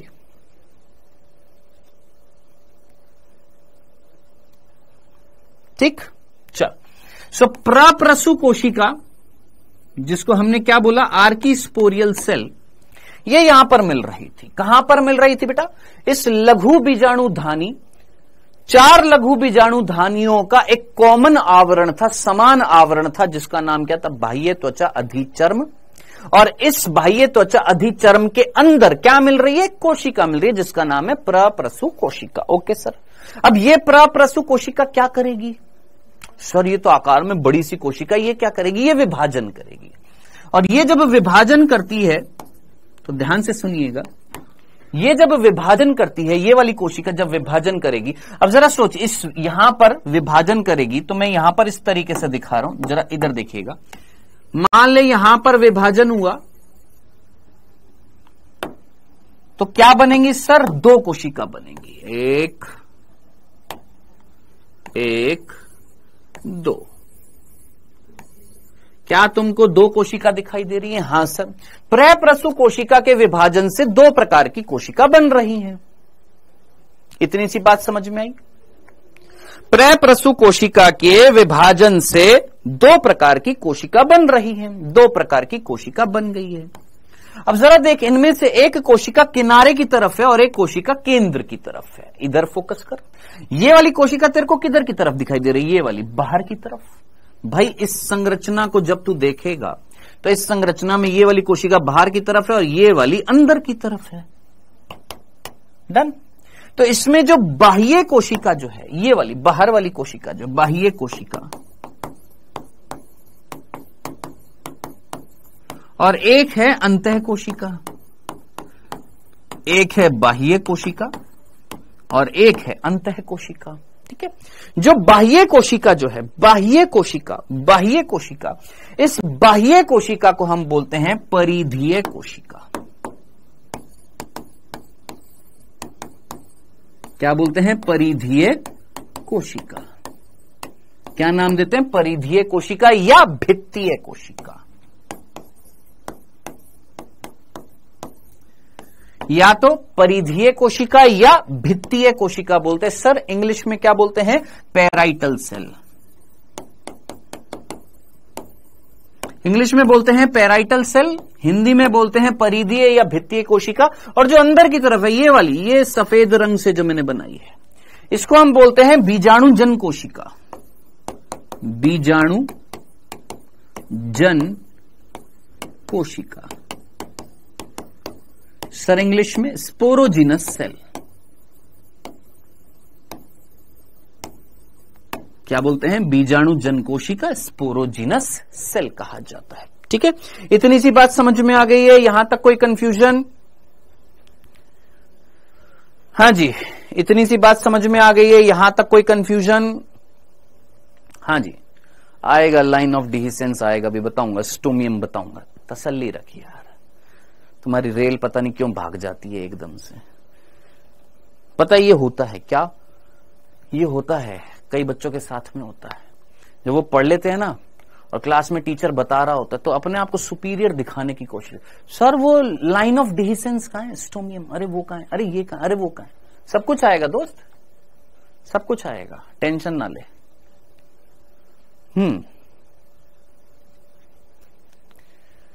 डन। इतनी सी बात तेरे को समझ में आ गई? वापस से रिपीट कर रहा हूं, फिर से सुन। यहां पर हम क्या देख रहे हैं? लघु बीजाणु धानी का विकास। हाँ सर, सबसे पहले हमने क्या देखा कि भैया यहां पर ये जो 4 लघु बीजाणु धानी जो थी, लघु बीजाणु धानी, ये लघु बीजाणु धानी जो खाली जगह थी, इस खाली जगह पर ये 4 लघु बीजाणु धानियों का एक कॉमन आवरण था। 4 लघु बीजाणु धानियों का समान आवरण था जिसका नाम था बाह्य त्वचा अधिचर्म, एपिडर्मिस। Okay sir.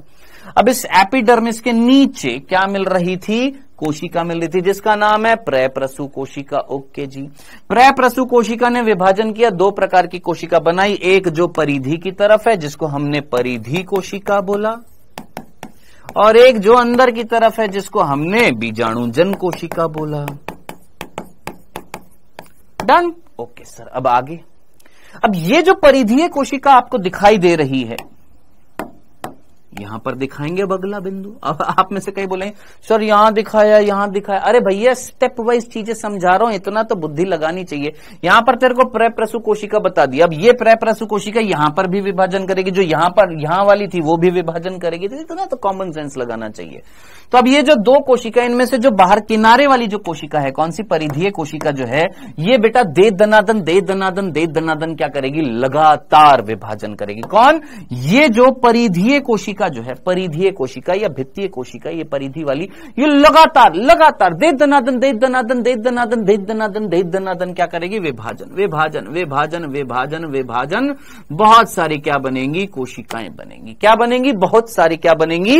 कोशिकाएं बनेंगी। कोशिका बनेंगी, कोशिका बनेंगी, कोशिका कोशिका कोशिका कोशिका कोशिका कोशिका कोशिका, क्या बन गई? बहुत सारी कोशिका बनी। और वो जो बहुत सारी कोशिकाएं हैं वो 3 स्तरों का निर्माण कर रही है। क्या? ये जो परिधीय कोशिका जो थी, कौन थी? ये परिधीय कोशिका जो थी, जिसको हमने क्या बोला था? परिधीय कोशिका, जिसको हमने क्या बोला था? भित्तीय कोशिका, है ना? ये परिधीय कोशिका या भित्तीय कोशिका क्या कर रही है? लगातार विभाजन किया इसने, लगातार क्या किया? विभाजन किया। अब जरा सोचिए, कोशिका है, इससे हमने 2 बनाई, 2 से 4 बनाई, 4 से 8 बनाई, 8 से 16 बनाई, 16 से 32 बनाई, 32 से 64, 64 से 128, 256, 512, 1024, 2096, 4192। नंबर ऑफ सेल्स क्या होती जा रही है? बढ़ती जा रही है। जब नंबर ऑफ सेल्स बढ़ती गई बढ़ती गई बढ़ती गई बढ़ती गई बढ़ती गई बढ़ती गई, तो इसके कारण कहीं ना कहीं क्या बना सर? 3 स्तरों का निर्माण हुआ। कितनी लेयर्स का फॉर्मेशन हो गया सर? 3 लेयर का। एक ये वाली स्तर लाल रंग की, अब वो 3 स्तर मैं यहां पर दिखाऊंगा, ठीक है? एक ये वाली स्तर लाल रंग की, लाल रंग की एक स्तर बन गई है, मान लेते हैं। एक पीले रंग की स्तर दिखा रहा हूं,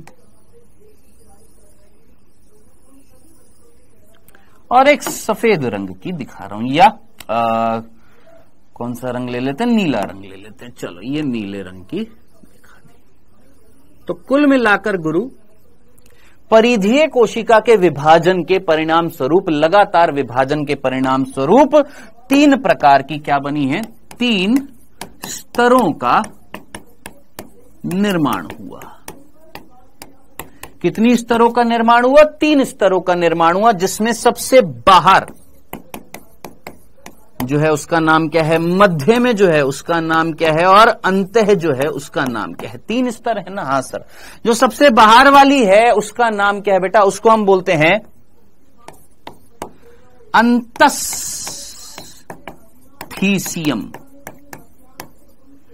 जिसको हम अंग्रेजी में बोलते हैं एंडोथीशियम, ठीक है? फिर उसके बाद मध्य स्तर, मिडिल लेयर, फिर उसके बाद सबसे अंदर वाली जो है उसका नाम है टैपिटम,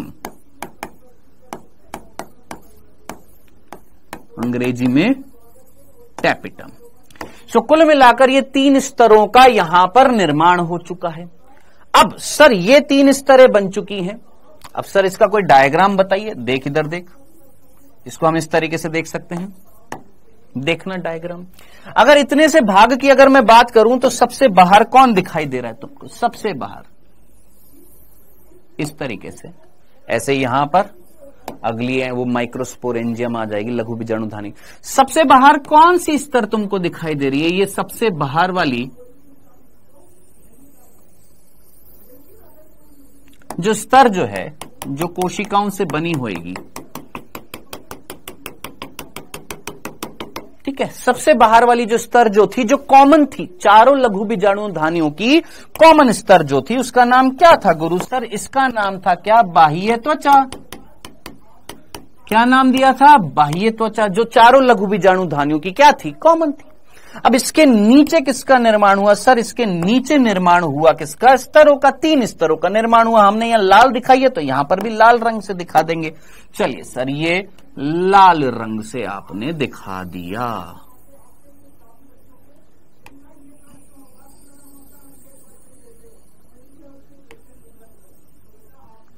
चलो जी, ये है हमारी कौन सी स्तर? एंडोथीशियम। जिसको हमने इंग्लिश में बोला एंडोथीशियम, हिंदी में बोला अंतस्थीसियम ना। ये वाली कहां गई, ये वाली, ये लाल रंग की। डन। ओके सर, यहां पर भी लाल रंग से दिखाई, फिर उसके नीचे पीले रंग से दिखाइए, तो वापस से पीले रंग से दिखा देंगे। चलिए जनाब, ये पीले रंग से दिखा दी।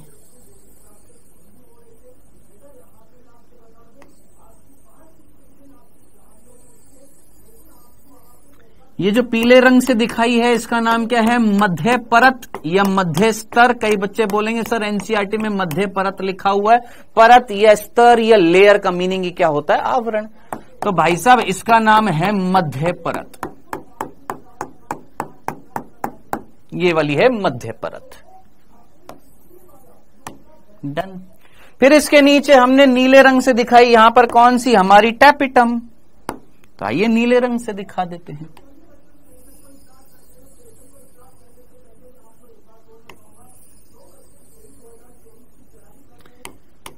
चलो जी, अब थोड़ा सा फोकस करिएगा और मैं चाहता हूं कि आप लोग मुझे आंसर बताएंगे।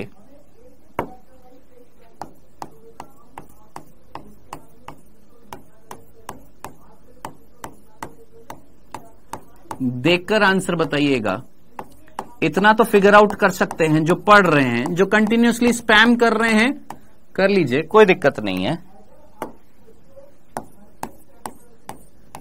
एक बार टीचर अफेक्ट होता है, लेकिन आप अगर जिद्दी हैं, आप नहीं मान रहे हैं, तो फिर भैंस के आगे बीन बजाने का कोई फायदा नहीं है बेटा।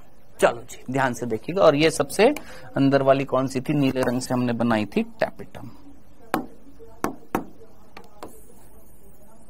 ये टैपिटम। चलो जल्दी से मुझे बताइएगा, सबसे बाहर जो बाह्य त्वचा दिखाई दे रही थी, बाह्य त्वचा, बाह्य त्वचा, क्या वो बाह्य त्वचा एकल स्तरीय है कि बहुस्तरीय है? एक स्तर से बनी हुई है, एक स्तर से बनी हुई है ना। हाँ सर। सिंगल लेयर नहीं दिखाई दे रही? हाँ सर। और एक केंद्रकीय दिखाई दे रही है कि बहु केंद्रकीय? सर एक केंद्रक दिखाई दे रहा है, एक केंद्रकीय। एक कोशिका में कितने केंद्रक दिखाई दे रहे हैं? देखिए, एक कोशिका में एक, इसमें एक, इसमें एक, एकल केंद्रकीय। ठीक है सर। नेक्स्ट, अंतस्थीसियम। अब इसके नीचे कौन है, बाह्य त्वचा के नीचे कौन है? अंतस्थीसियम। सर ये कैसी है, अंतस्थीसियम कैसी है? तो बेटा अंतस्थीसियम जो है ये भी एक स्तर है और एक ही केंद्रकीय है, एक ही केंद्रक मिल रहा है। ठीक है सर। अब देख, अगला जो डायग्राम है जिसमें मध्य परत मैंने तेरे को कितनी दिखाई है, एक स्तर, लेकिन ये होती कितनी है? अगर मैं यहां चाहूं तो मैं आपको थोड़ा सा एक और चीज यहां पर बताने की कोशिश करूंगा। ये जो मिडिल लेयर होती है ना, मिडिल लेयर, कौन सी? मध्य स्तर, जो मैंने यहां पर पीले रंग की तेरे को दिखाई है बेटा। ये मध्य स्तर जो होती है ये 1 से 3 स्तरीय हो सकती है। तो मैं यहां पर एक काम करता हूं, इस तरीके से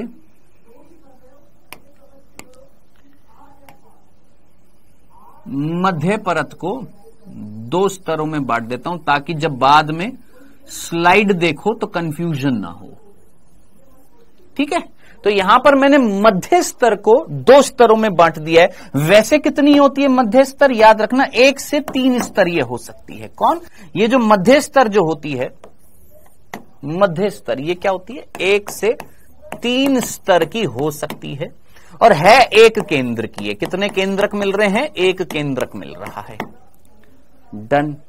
इतनी सी बात समझ में आ गई। डन। अब अगला देखिए, यहां पर ये कौन है सर? टैपिटम। टैपिटम, हाँ सर टैपिटम। अब टैपिटम को देख जरा, यहां पर ये जो टैपिटम तेरे को दिखाई दे रही है तो ये एक स्तरीय। कितनी स्तरीय? एक स्तर है, लेकिन इस एक स्तर के अंदर कितने केंद्रक हैं? एक केंद्रक है कि बहु केंद्रक है? सर बहु केंद्रक है। क्या है? बहु केंद्रक है, यानी ये है बहु केंद्रकीय। तो ये चीज आपने याद रखनी है गुरु। इतनी सी बात बताइए, क्या यहां तक कि ये 4 स्तरें समझ में आ गई? सबसे बाहर कौन मेरे भाई? सबसे बाहर बाह्य त्वचा, जो समान आवरण था। फिर इस बाह्य त्वचा के नीचे हमने डेवलपमेंट देखा, विकास देखा। क्या कि सबसे विकास देखा हमने, देखा सबसे पहले क्या मिल रही थी, एक कोशिका जिसका नाम है प्रसु कोशिका, आर्कीस्पोरियल सेल। देखो ऐसे ना एक हाइपोडर्मल सेल होती है, फिर वो हाइपोडर्मल सेल का समूह होता है जिसमें से एक आर्कीस्पोरियल सेल बनती है। वो भी बताने को मैं बता सकता था, लेकिन इतना डीप में मैं जाना नहीं चाहता था। अभी सीधा मैं बिंदु पर आना चाहता था कि यहां पर एक कोशिका है जिसका नाम है प्रसु कोशिका। ये प्रसु कोशिका ने विभाजन करके दो प्रकार की कोशिका बनाई। यहां पर एक है परिधीय कोशिका और एक है बीजाणुजन कोशिका। हमने सबसे पहले परिधीय कोशिका की बात करी कि सर ये जो परिधीय कोशिका है इसने लगातार क्या किया बेटा, इसने लगातार विभाजन किया और विभाजन करके 3 स्तरों का निर्माण किया। किसने? ये भित्तीय या परिधीय कोशिका ने लगातार विभाजन करके 3 स्तरों का निर्माण किया। अब ये 3 स्तरें कौन सी थी? सबसे पहले अंतस्थीसियम, फिर मध्य परत, फिर टैपिटम थी। तो ये 3 स्तरें किसने बनाई है? भित्तीय या परिधीय कोशिका। अब आप बोलेंगे सर वो कोशिका तो रह गई है अंदर वाली। मैंने कहा हाँ सर, उसका क्या हुआ बेटा? इसने भी विभाजन किया और इसने जब विभाजन किया, किसने? ये कौन सी थी? बीजाणुजन कोशिका। इसने जब विभाजन किया गुरु, इसने जब विभाजन किया तो फोकस करना, ध्यान से देखना, छोटा छोटा बनाऊंगा।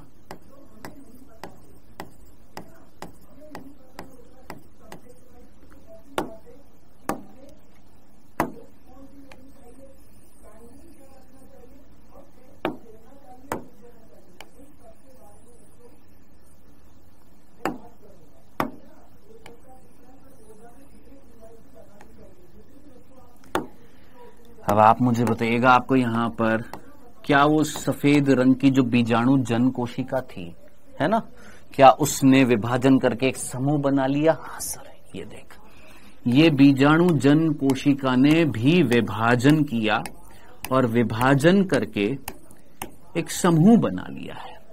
और ये जो समूह जो यहां पर बना है, जो किससे बना है? बीजाणुजन कोशिका के विभाजन से बना। ये जो समूह है, क्या ये एक ऊतक है, क्या एक टिश्यू है? हाँ, इस टिश्यू को हम क्या बोलते हैं? बीजाणुजन ऊतक, स्पोरोजीनस टिश्यू। ये है बेटा यहां तक की बात, यहां तक की चीज जो आपको समझानी थी। अब आप बताइए यहां तक में कौन सा बिंदु आपको समझ में नहीं आ गया? सर अंदर कैसे चली गई? अरे बांगड़ू लल्लू, ये कमरा है, इस कमरे के अंदर ये कमरा है, ये कमरे का ये वाला भाग अंदर की तरफ है, ये वाला भाग बाहर की तरफ है। ये कोशिका थी, इसने विभाजन किया, 2 कोशिका बनाई, 2 कोशिका में से एक इधर थी, एक इधर थी। तो इस वाली को क्या बोलूंगा? अंदर की तरफ। इस वाली को क्या बोलूंगा? बाहर की तरफ। अब अंदर बाहर क्या होएगा?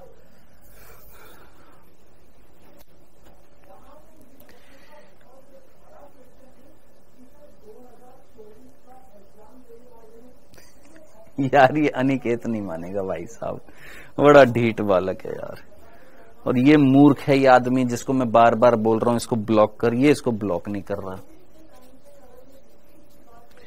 हाँ जी, अमन पांडे को लास्ट स्लाइड समझ में नहीं आई, कोई बात नहीं अमन पांडे, ये लेक्चर खत्म होने के बाद में वापस से समझना।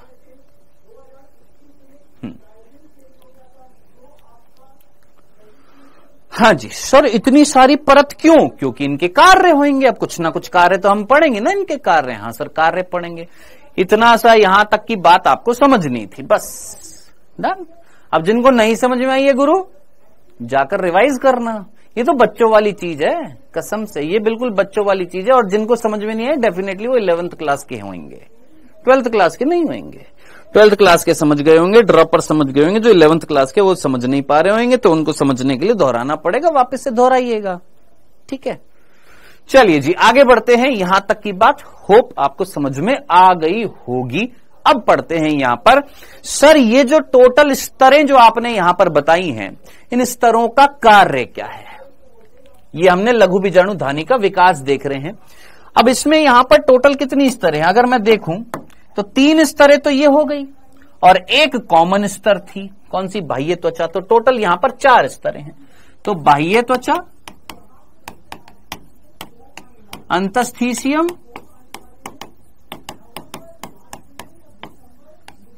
मध्य परत या मध्य स्तर और टैपिटम। इनका कार्य क्या है? इनका कार्य क्या है? तो सबसे पहले हम इनके कार्य देखते हैं।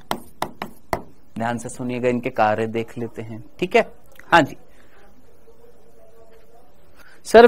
बीजाणुजन ने कौन सा विभाजन किया होगा? सोच, ये जो बीजाणुजन कोशिका थी ना बेटा, ये द्विगुणित थी।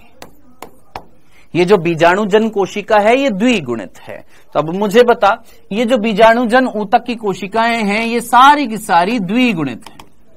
कैसी हैं? सारी की सारी द्विगुणित है। तो खुद सोच, इस कोशिका ने कौन सा विभाजन किया होगा? चलो ये देख, ये जो कोशिका है, ये जो कोशिका है भित्तीय या परिधीय कोशिका, ये भी कैसी थी? द्विगुणित थी।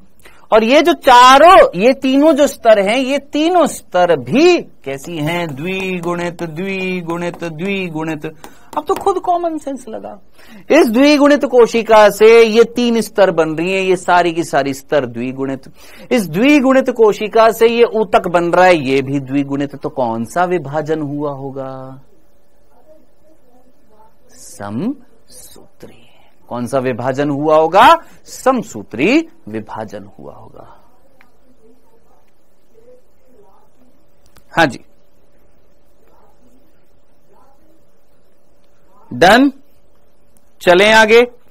कोई कंफ्यूजन? पक्का?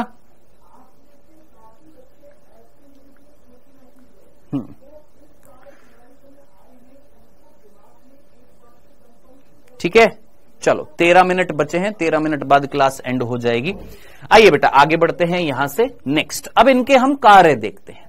अब ये जो 4 स्तरें हैं, इनका कार्य क्या है, इनका फंक्शन क्या है? तो सबसे पहले हम किसकी बात करते हैं? बाह्य त्वचा की। सबसे पहले हम किसकी बात करते हैं? बाह्य त्वचा की। अब सोचो, मान लो अनिकेत का घर है। किसका? अनिकेत जो है ये एक पागल लड़का है ना, और इसका एक घर है। ठीक है, और इसके घर के बाहर एक सांड बैठा है। इसके घर के बाहर एक सांड बैठा है, और इसके घर के बाहर जो सांड बैठा है वो इसको ठोकना चाहता है, इसकी पिटाई करना चाहता है। ठीक है, अब इमेजिन कर, इसके घर के बाहर अगर बाउंड्री ना हो, दीवार ना हो, तो क्या अनिकेत बच पाएगा या ढंग से अच्छे से इसकी कुटाई होएगी? सोचो, दिमाग लगाओ, बोलो अनिकेत की कुटाई होनी चाहिए या नहीं होनी चाहिए? दिमाग लगाइए। क्या अनिकेत की अच्छे से पिटाई होनी चाहिए? है? कसम से ढंग से पिटाई होनी चाहिए। पूरी अच्छे से कुटाई होनी चाहिए। हाँ सर, कुटाई होनी चाहिए, कसम से अच्छे से कुटाई होनी चाहिए इसकी। कह रहा है हमारा दोस्त अनिल कुर्मी दिखाई नहीं दे रहा, आपने ब्लॉक मार दिया क्या? देख रहे हो, है ना? होनी चाहिए ना? हाँ सर, कसम से पूरी अच्छे से कुटाई होनी चाहिए इसकी। तो अब आप खुद सोचिए, जो सबसे बाहर इसके घर दीवार थी, अगर वो नहीं होएगी तो क्या इसको प्रोटेक्शन मिल पाएगी? नहीं मिल पाएगी। तो जो सबसे बाहरी आवरण होता है उसका काम क्या होता है? प्रोटेक्ट करना। क्या करना गुरु? प्रोटेक्ट करना। क्या? बाहरी आवरण जो था, ये सबसे बाहरी आवरण है, ये क्या करेगा? जो भी अंदर माल मसाला मिलेगा, ये अंदर अनिकेत मिलेगा, इसकी कुटाई करने से बचाएगा, है ना? सो कुल मिलाकर बाह्य त्वचा का काम क्या था सर? बाहरी आघातों से बचाना, बाहरी जो आघात हो सकते हैं उनसे बचाना। डन? क्लियर? चले आगे। नेक्स्ट अगली है अंतस्थीसियम और मध्य स्तर। अब हम इन दोनों की एक साथ बात करेंगे। सर इसका काम क्या होता है, इन दोनों का काम क्या होता है? अब इधर देख मेरे भाई, जिसने पूछा था लाइन ऑफ डिहिसेंस पूछा था। हाँ सर, लाइन ऑफ डिहिसेंस पूछा था। हाँ जी, इधर देखिएगा मेरे भाई, यहां पर देख, ये हमारी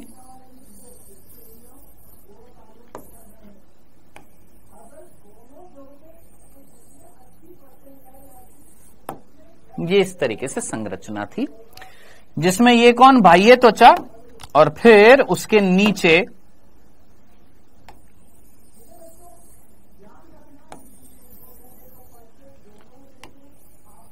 ये एंडोथीशियम,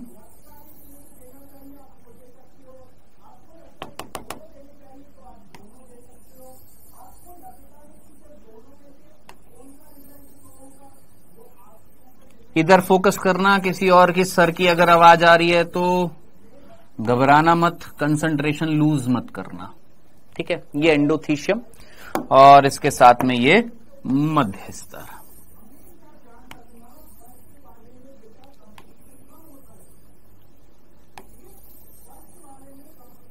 चलो अब इधर देखिएगा, सर बाहर वाली जो लेयर थी उसने तो प्रोटेक्शन कर दी, वो तो बाहर से प्रोटेक्ट कर रही है। अब ये दोनों क्या कर रही हैं? ये दोनों जो है, ये दोनों अंतस्थीशियम और मध्य स्तर, ये क्या कर रही हैं? ये दोनों क्या कर रही हैं? तो ध्यान से सुनना, ये दोनों जो थी, इन दोनों के बीच में देख, यहां पर एक अंदर की तरफ दरार आती हुई दिखाई दे रही है तेरे को, यहां से देख, यहां से देख, इन दोनों, ये दोनों अंतस्थीशियम मध्यस्तर, अंतस्थीशियम मध्यस्तर है, इनके बीच में एक दरार सी दिख रही है। यहां पर अंतस्थीशियम मध्यस्तर, अंतस्थीशियम मध्यस्तर, इनके बीच में एक दरार सी दिख रही है। ये जो दरार जो होती है ना, इस दरार को बोला जाता है स्टोमियम। क्या बोला जाता है? स्टोमियम। क्या बोला जाता है? स्टोमियम कहा जाता है। सर अंग्रेजी में स्टोमियम कहा जाता है। सर काय, एक हल्की सी दरार है जो किसके बीच में पड़ी? सर अंतस्थीशियम मध्यस्तर जो है, यहां की अंतस्थीशियम मध्यस्तर, यहां की अंतस्थीशियम मध्यस्तर, इनके बीच में एक दरार है। ठीक है, समझ में आ गया? इतनी सी बात समझ में आई? कोई कंफ्यूजन तो नहीं था? जल्दी से बताइएगा, कोई कंफ्यूजन तो नहीं था यहां तक?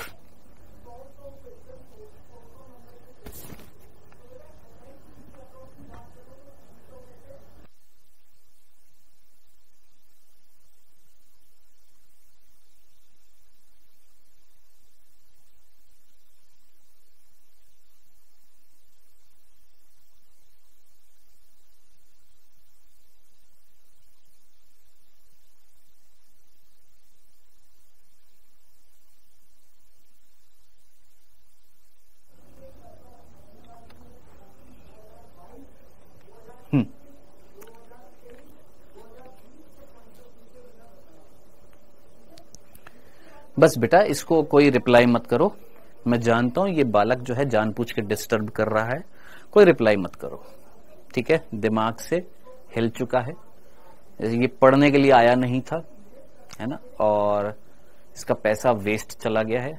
मैं कोशिश करूंगा इसका सब्सक्रिप्शन जो है, इसका सब्सक्रिप्शन, अनिकेत का जो सब्सक्रिप्शन है वो हटाकर किसी दूसरे बच्चे को दूंगा, फ्री ऑफ कॉस्ट दूंगा, जो पढ़ना चाहता होगा, क्योंकि इसका सब्सक्रिप्शन मैंने कैंसिल करा दिया है। हाँ, ब्लॉक नहीं किया बेटा, मैंने इसका सब्सक्रिप्शन कैंसिल करा दिया है, ठीक है? सो अब इसी का थोड़ी देर में देखना, इसके कमेंट्स आना बंद हो जाएंगे, इसका सब्सक्रिप्शन कैंसिल हो जाएगा, और इसका सब्सक्रिप्शन जो होगा मैं किसी ऐसे बच्चे को दूंगा जो वास्तव में पढ़ना चाहता होगा, ठीक है? ओके, बाय बाय अनिकेत, ठीक है? मौज कर बेटा, जिंदगी के आनंद ले, स्वाद आ गया होगा अब तो अच्छे से। चलो आगे बढ़ते हैं। देखो, स्टोमियम क्या था? ये एक दरार है जो इस लघु बीजाणुधानी, इस लघु बीजाणुधानी की ये जो दो स्तरें हैं इनके बीच में आ रहा है, यानी ये दोनों स्तर जो थी ये मिलकर इनके बीच में ही आ रहा था, ठीक है? अब इमेजिन कर, ध्यान से सुन, ये दरार बढ़ती जाएगी, बढ़ती जाएगी, बढ़ती जा रही है, अंदर बढ़ती जा रही है, बढ़ती जा रही है, दरार अंदर बढ़ती जा रही है, बढ़ती जा रही है, और बढ़ते बढ़ते बढ़ते अंदर फट जाएगी। क्या? अंदर बढ़ती गई, बढ़ती गई, बढ़ती गई, और फाइनली ये दरार अंदर जाते जाते फट गई। ये दरार अंदर जाते जाते फट गई है।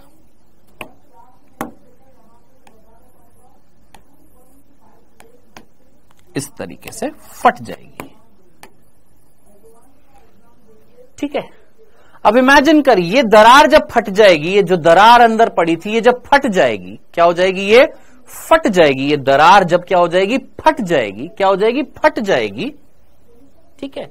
तो जो भी अंदर मटेरियल होगा, जो अंदर बना होगा, जो भी अंदर मटेरियल अंदर बना होगा,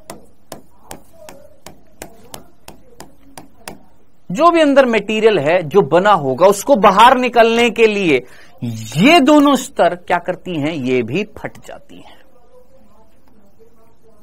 अब इमेजिन कर, जो भी अंदर मटेरियल बना है वो इस जगह से बाहर आ सकता है। हां सर, बाहर आ जाएगा। जो भी अंदर मटेरियल बना होगा अंदर, वो इस जगह से बाहर आ जाएगा। हां सर, बाहर आ जाएगा। अब आप मुझे बताइएगा, जो भी मटेरियल अंदर, अब अंदर कौन बनेंगे, परागकण बनेंगे। क्या बनेंगे अंदर, परागकण। अब वो परागकण यहां से बाहर आ जाएंगे तो दिमाग लगा, एक वर्ड लिखा होता है, एक वर्ड होता है क्या, स्फुटन। वर्ड क्या बोला मैंने, पराग कोश स्फुटन, पॉलन एंथर डिहिसेंस। क्या बोला, एंथर डिहिसेंस। डिहिसेंस बोल दिया जाता है, डिहिसेंस बोल दिया जाता है। परागकोश स्फुटन, परागकोश स्फुटन का मतलब क्या है, फटना। सर ये कैसे फट जाएगी बेटा, फटने के लिए रिस्पॉन्सिबल होते हैं हार्मोन्स, ठीक है। स्पेशली याद रखना जिबरेलिन, याद रखना, ये हम एक चैप्टर में पढ़ेंगे जिसका नाम है क्या, जिबरेलिन। एक hormone which is responsible for, ये स्टोमियम को अंदर बढ़ाता है। जब ये अंदर जाकर बढ़ जाती है तो ये फट जाती है। उसके बाद यहां पर ये जो दोनों स्तर हैं ये भी फट जाएंगी। तो कुल मिलाकर ये फटाने के लिए जो रिस्पॉन्सिबल जो होता है वो कौन होता है, आपका हार्मोन होता है जिसका नाम होता है जिबरेलिन। क्या नाम होता है, जिबरेलिन नाम होता है। इतनी सी बात क्लियर हो गई, समझ में आ गई, डंडन आ डंडन, कोई कंफ्यूजन नहीं है। चलें आगे। अब आगे सुन, क्या क्या क्या, इधर देख, इधर देख, ध्यान से देख, मैं जो चीज बताने वाला हूं, ध्यान से सुनना, मैं जो चीज बताने वाला हूं। क्या मैं इस स्टोमियम को, ये जो स्टोमियम यहां पर मिल रही थी, ये जो अंदर की तरफ घुमाव जो था, क्या मैं इस जगह को, ये स्टोमियम को लाइन ऑफ डिहिसेंस बोल सकता हूं, स्फुटन की रेखा, स्फुटन की रेखा, यानी ये वो रेखा थी, ये वो लाइन थी जो आगे चलकर फटेगी, और वो फटेगी तो फाइनली ये दोनों स्तरें भी फटेंगी और सब फटा जाएंगी। तो अंदर जो चीज भरी पड़ी है वो बाहर आ जाएगी, और अंदर कौन भरा होएगा, परागकण। सर परागकण बनेंगे कब, ये हम पूरी प्रक्रिया देखेंगे। अभी सिर्फ मैं फंक्शन बता रहा था इन स्तरों का। तो क्या ये स्तर एक पराग कोश के फटने में हेल्प कर रही हैं? जल्दी से बोलिए, जल्दी से। क्या ये स्तरें पराग कोश के फटने में हेल्प कर रही हैं? डन, क्लियर, चलें आगे। समझ में आ गया। सर कैसे टैपिटम बहुकेंद्र की होती है वो अभी मैं 1 सेकंड में बता देता हूं। यहां तक की बात समझ में आ गई, डंडना डंडन। अब रह गई है टैपिटम। अब इस टैपिटम के कार्य हम कल देखेंगे, लेकिन एक बच्चे ने प्रश्न किया कि सर ये टैपिटम जो है ये बहुगुणित है, सॉरी ये टैपिटम जो है ये बहुकेंद्रकीय है, ये बहुकेंद्रकीय कैसे हो जाती है? जल्दी से फटाफट, जल्दी से ध्यान से सुनना। देख मेरे भाई, ये एक कोशिका, इस कोशिका के अंदर एक केंद्रक, तूने क्या कराया, कैरियोकाइनेसिस। क्या कराया सर, कैरियोकाइनेसिस। क्या कराया, कैरियोकाइनेसिस। अब इसके बाद क्या कराएगा सर, साइटोकाइनेसिस। क्या कराएगा सर, साइटोकाइनेसिस कराएगा। कराएगा ना, हाँ सर, साइटोकाइनेसिस कराएगा। फिर ये बड़ी हो जाएंगी, फिर कैरियोकाइनेसिस, साइटोकाइनेसिस। अब मैंने कहा हाँ, आपने बोला ठीक है। अब मैंने बोला सोच, अगर ये कोशिका कैरियोकाइनेसिस करने के बाद में अगर साइटोकाइनेसिस ना करे, तो साइटोकाइनेसिस के बाद में फिर वापस ये जब बड़ी हो जाएंगी, फिर वापस इनमें क्या होता है, कैरियोकाइनेसिस। यानी पहले कैरियोकाइनेसिस, फिर साइटोकाइनेसिस, फिर कैरियोकाइनेसिस, फिर साइटोकाइनेसिस। यही होता है ना, चैप्टर पढ़ चुका है दोस्त, पहले केंद्रक का विभाजन, फिर कोशिका द्रव्य का विभाजन, फिर वृद्धि होती है, फिर वापस से केंद्रक के विभाजन, कोशिका द्रव्य का विभाजन, वृद्धि होती है ना। अब इधर देख, मैंने बोला इस कोशिका में तूने केंद्रक का विभाजन करा दिया, हाँ सर विभाजन करा दिया। अब हिसाब से क्या होना चाहिए था, साइटोकाइनेसिस, या तो कोशिका खांच विधि से जंतु कोशिका में, या कोशिका प्लेट विधि से पादप कोशिका में। ओके सर, लेकिन मान ले इस कोशिका में कोशिका प्लेट नहीं बनी, मान ले, इमेजिन कर यहां पर फ्रेगमोप्लास्ट का निर्माण नहीं हुआ, मान ले यहां पर वो जो मिड बॉडी जो थी, मध्य काय जो था, जो माइक्रोट्यूब्यूल माइक्रोफिलामेंट से एक रिंग की शेप की जो बनी थी जंतु कोशिका में, जो साइटोकाइनेसिस करा रही थी, मान ले वो नहीं बनी, तो साइटोकाइनेसिस नहीं होएगा। ओके सर, अब साइटोकाइनेसिस नहीं होएगा, उसके बाद में क्या होएगा, कोशिका वृद्धि तो होगी। हाँ सर, ये कोशिका की वृद्धि तो हो गई है। अब इसके बाद क्या होएगा, फिर से कैरियोकाइनेसिस, यानी ये केंद्रक फिर से विभाजन करेंगे इससे ये, फिर साइटोकाइनेसिस नहीं हुआ, फिर इसने वृद्धि करी, फिर कैरियोकाइनेसिस। ऐसे लगातार अगर कैरियोकाइनेसिस होता जाए तो एक कोशिका के अंदर बहु केंद्र की अवस्था आ जाएगी। हाँ, तो सीधी सी बात है, एक कोशिका में बहु केंद्र की अवस्था कब आती है, जब उसके अंदर साइटोकाइनेसिस नहीं होता है। बोलो जनाब। सर परागकोश टेट्रास्पोरेंजिएट क्या था बेटा, स्पोरेंजिया वर्ड क्या था, सोच, स्पोरेंजिया यहां पर वर्ड आ रहा था, स्पोरेंजिया आ रहा है ना, आ रहा है। अब जरा सोच, स्पोरेंजिया लघु बीजाणुधानी है ना, हिंदी में इसको हमने क्या बोला, लघु बीजाणुधानी। सोच कितनी लघु बीजाणुधानी तेरे को दिखाई दे रही है, 1 2 3 4 दिखाई दे रही है, 4 तेरे को लघु बीजाणुधानी दिखाई दे रही है, 4 तेरे को स्पोरेंजिया दिखाई दे रहे, माइक्रोस्पोरेंजिया। तो हमने क्या बोला, एक परागकोश में 4 माइक्रोस्पोरेंजिया, इसलिए टेट्रास्पोरेंजिएट। हाँ जी सर, टैपिटम क्या काम कर दे, तेरे को बहुत जल्दी है बे। हम कल पढ़ेंगे बेटा टैपिटम के कार्य, इसके मैं 3 कार्य बताऊंगा। हमारे बुक में केवल 1 दे रखे हैं, लेकिन हमको 3 कार्य पढ़ने पड़ेंगे, जरूरी है।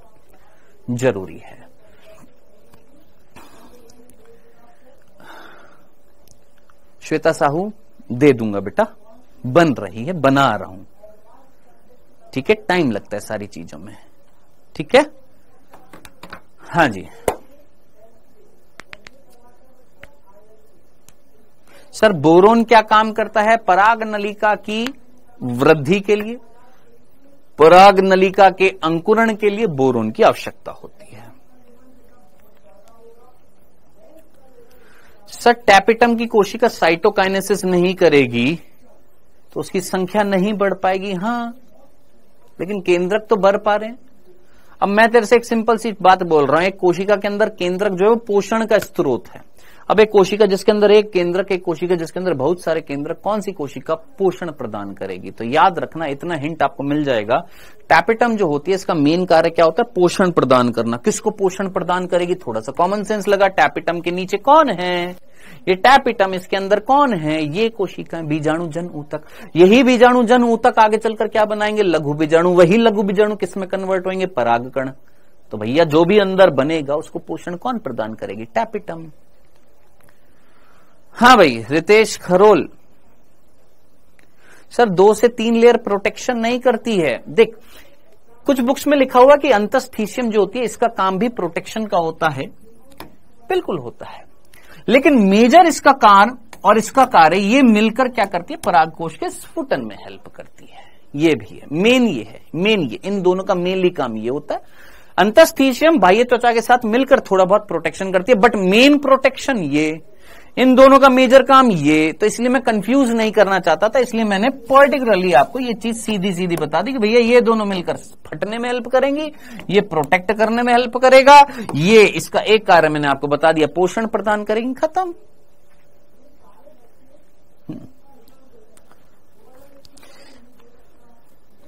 बेटा प्राइमरी पेराइटल सेल और सेकेंडरी स्पोरोजिनस सेल, यानी पेराइटल सेल प्राइमरी मींस जो सबसे पहले बनेगी या बाहर की तरफ बन रही है, primary means outer side, secondary means inner side.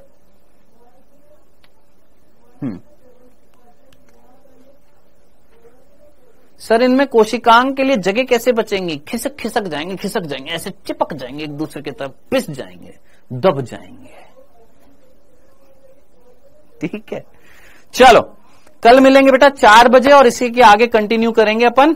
ठीक है, अब आप मुझे बताइएगा जो अपनी रात को क्लास होती है 7:30 बजे और अभी जो क्लास हुई है इसमें थोड़ा सा आपको एक चेंज दिखा होगा। रात को 7:30 बजे जो क्लास होती है उसमें मैं थोड़ा आराम से हौले हौले धीरे धीरे, यहां पर थोड़ा सा स्पीड पकड़ना भी जरूरी है, चीजों को कवर करना भी जरूरी है, ये जरूरी था, है ना। तो आप बोलेंगे सर शाम वाली क्लास ले, तो शाम को फिजिक्स की क्लास लेना। ठीक है, चलो। टैपिटम की सेल को न्यूमोसाइट्स भी बोलते हैं। नहीं, न्यूमोसाइट्स जो होती हैं वो पर्टिकुलरली कौन सी सेल होती हैं? वो हमारे फेफड़ों के अंदर होती हैं न्यूमोसाइट्स, कुपिकाओं के अंदर होती हैं न्यूमोसाइट्स। वित्तीय कोशिका किससे विभाजन करती है? समसूत्री विभाजन करती है। बैकलॉग सीरीज का जो पार्ट 3 है वो मैं बता दूंगा, वो जो सेल वाला चैप्टर जो है वो पूरा करा दूंगा, बता दूंगा कब होएगा। ठीक है, चलो जी, रोज इसी टाइम पर क्लास होएगी। यस, लगभग 3 हफ्ते, 3 वीक्स, 3 से 4 हफ्ते इसी टाइम पर होएगी। Done, okay. अनिकेत बेटे तू तो गया आज, बहुत तूने परेशान किया कसम से, आज तो गया। चलो जी, बाय बाय।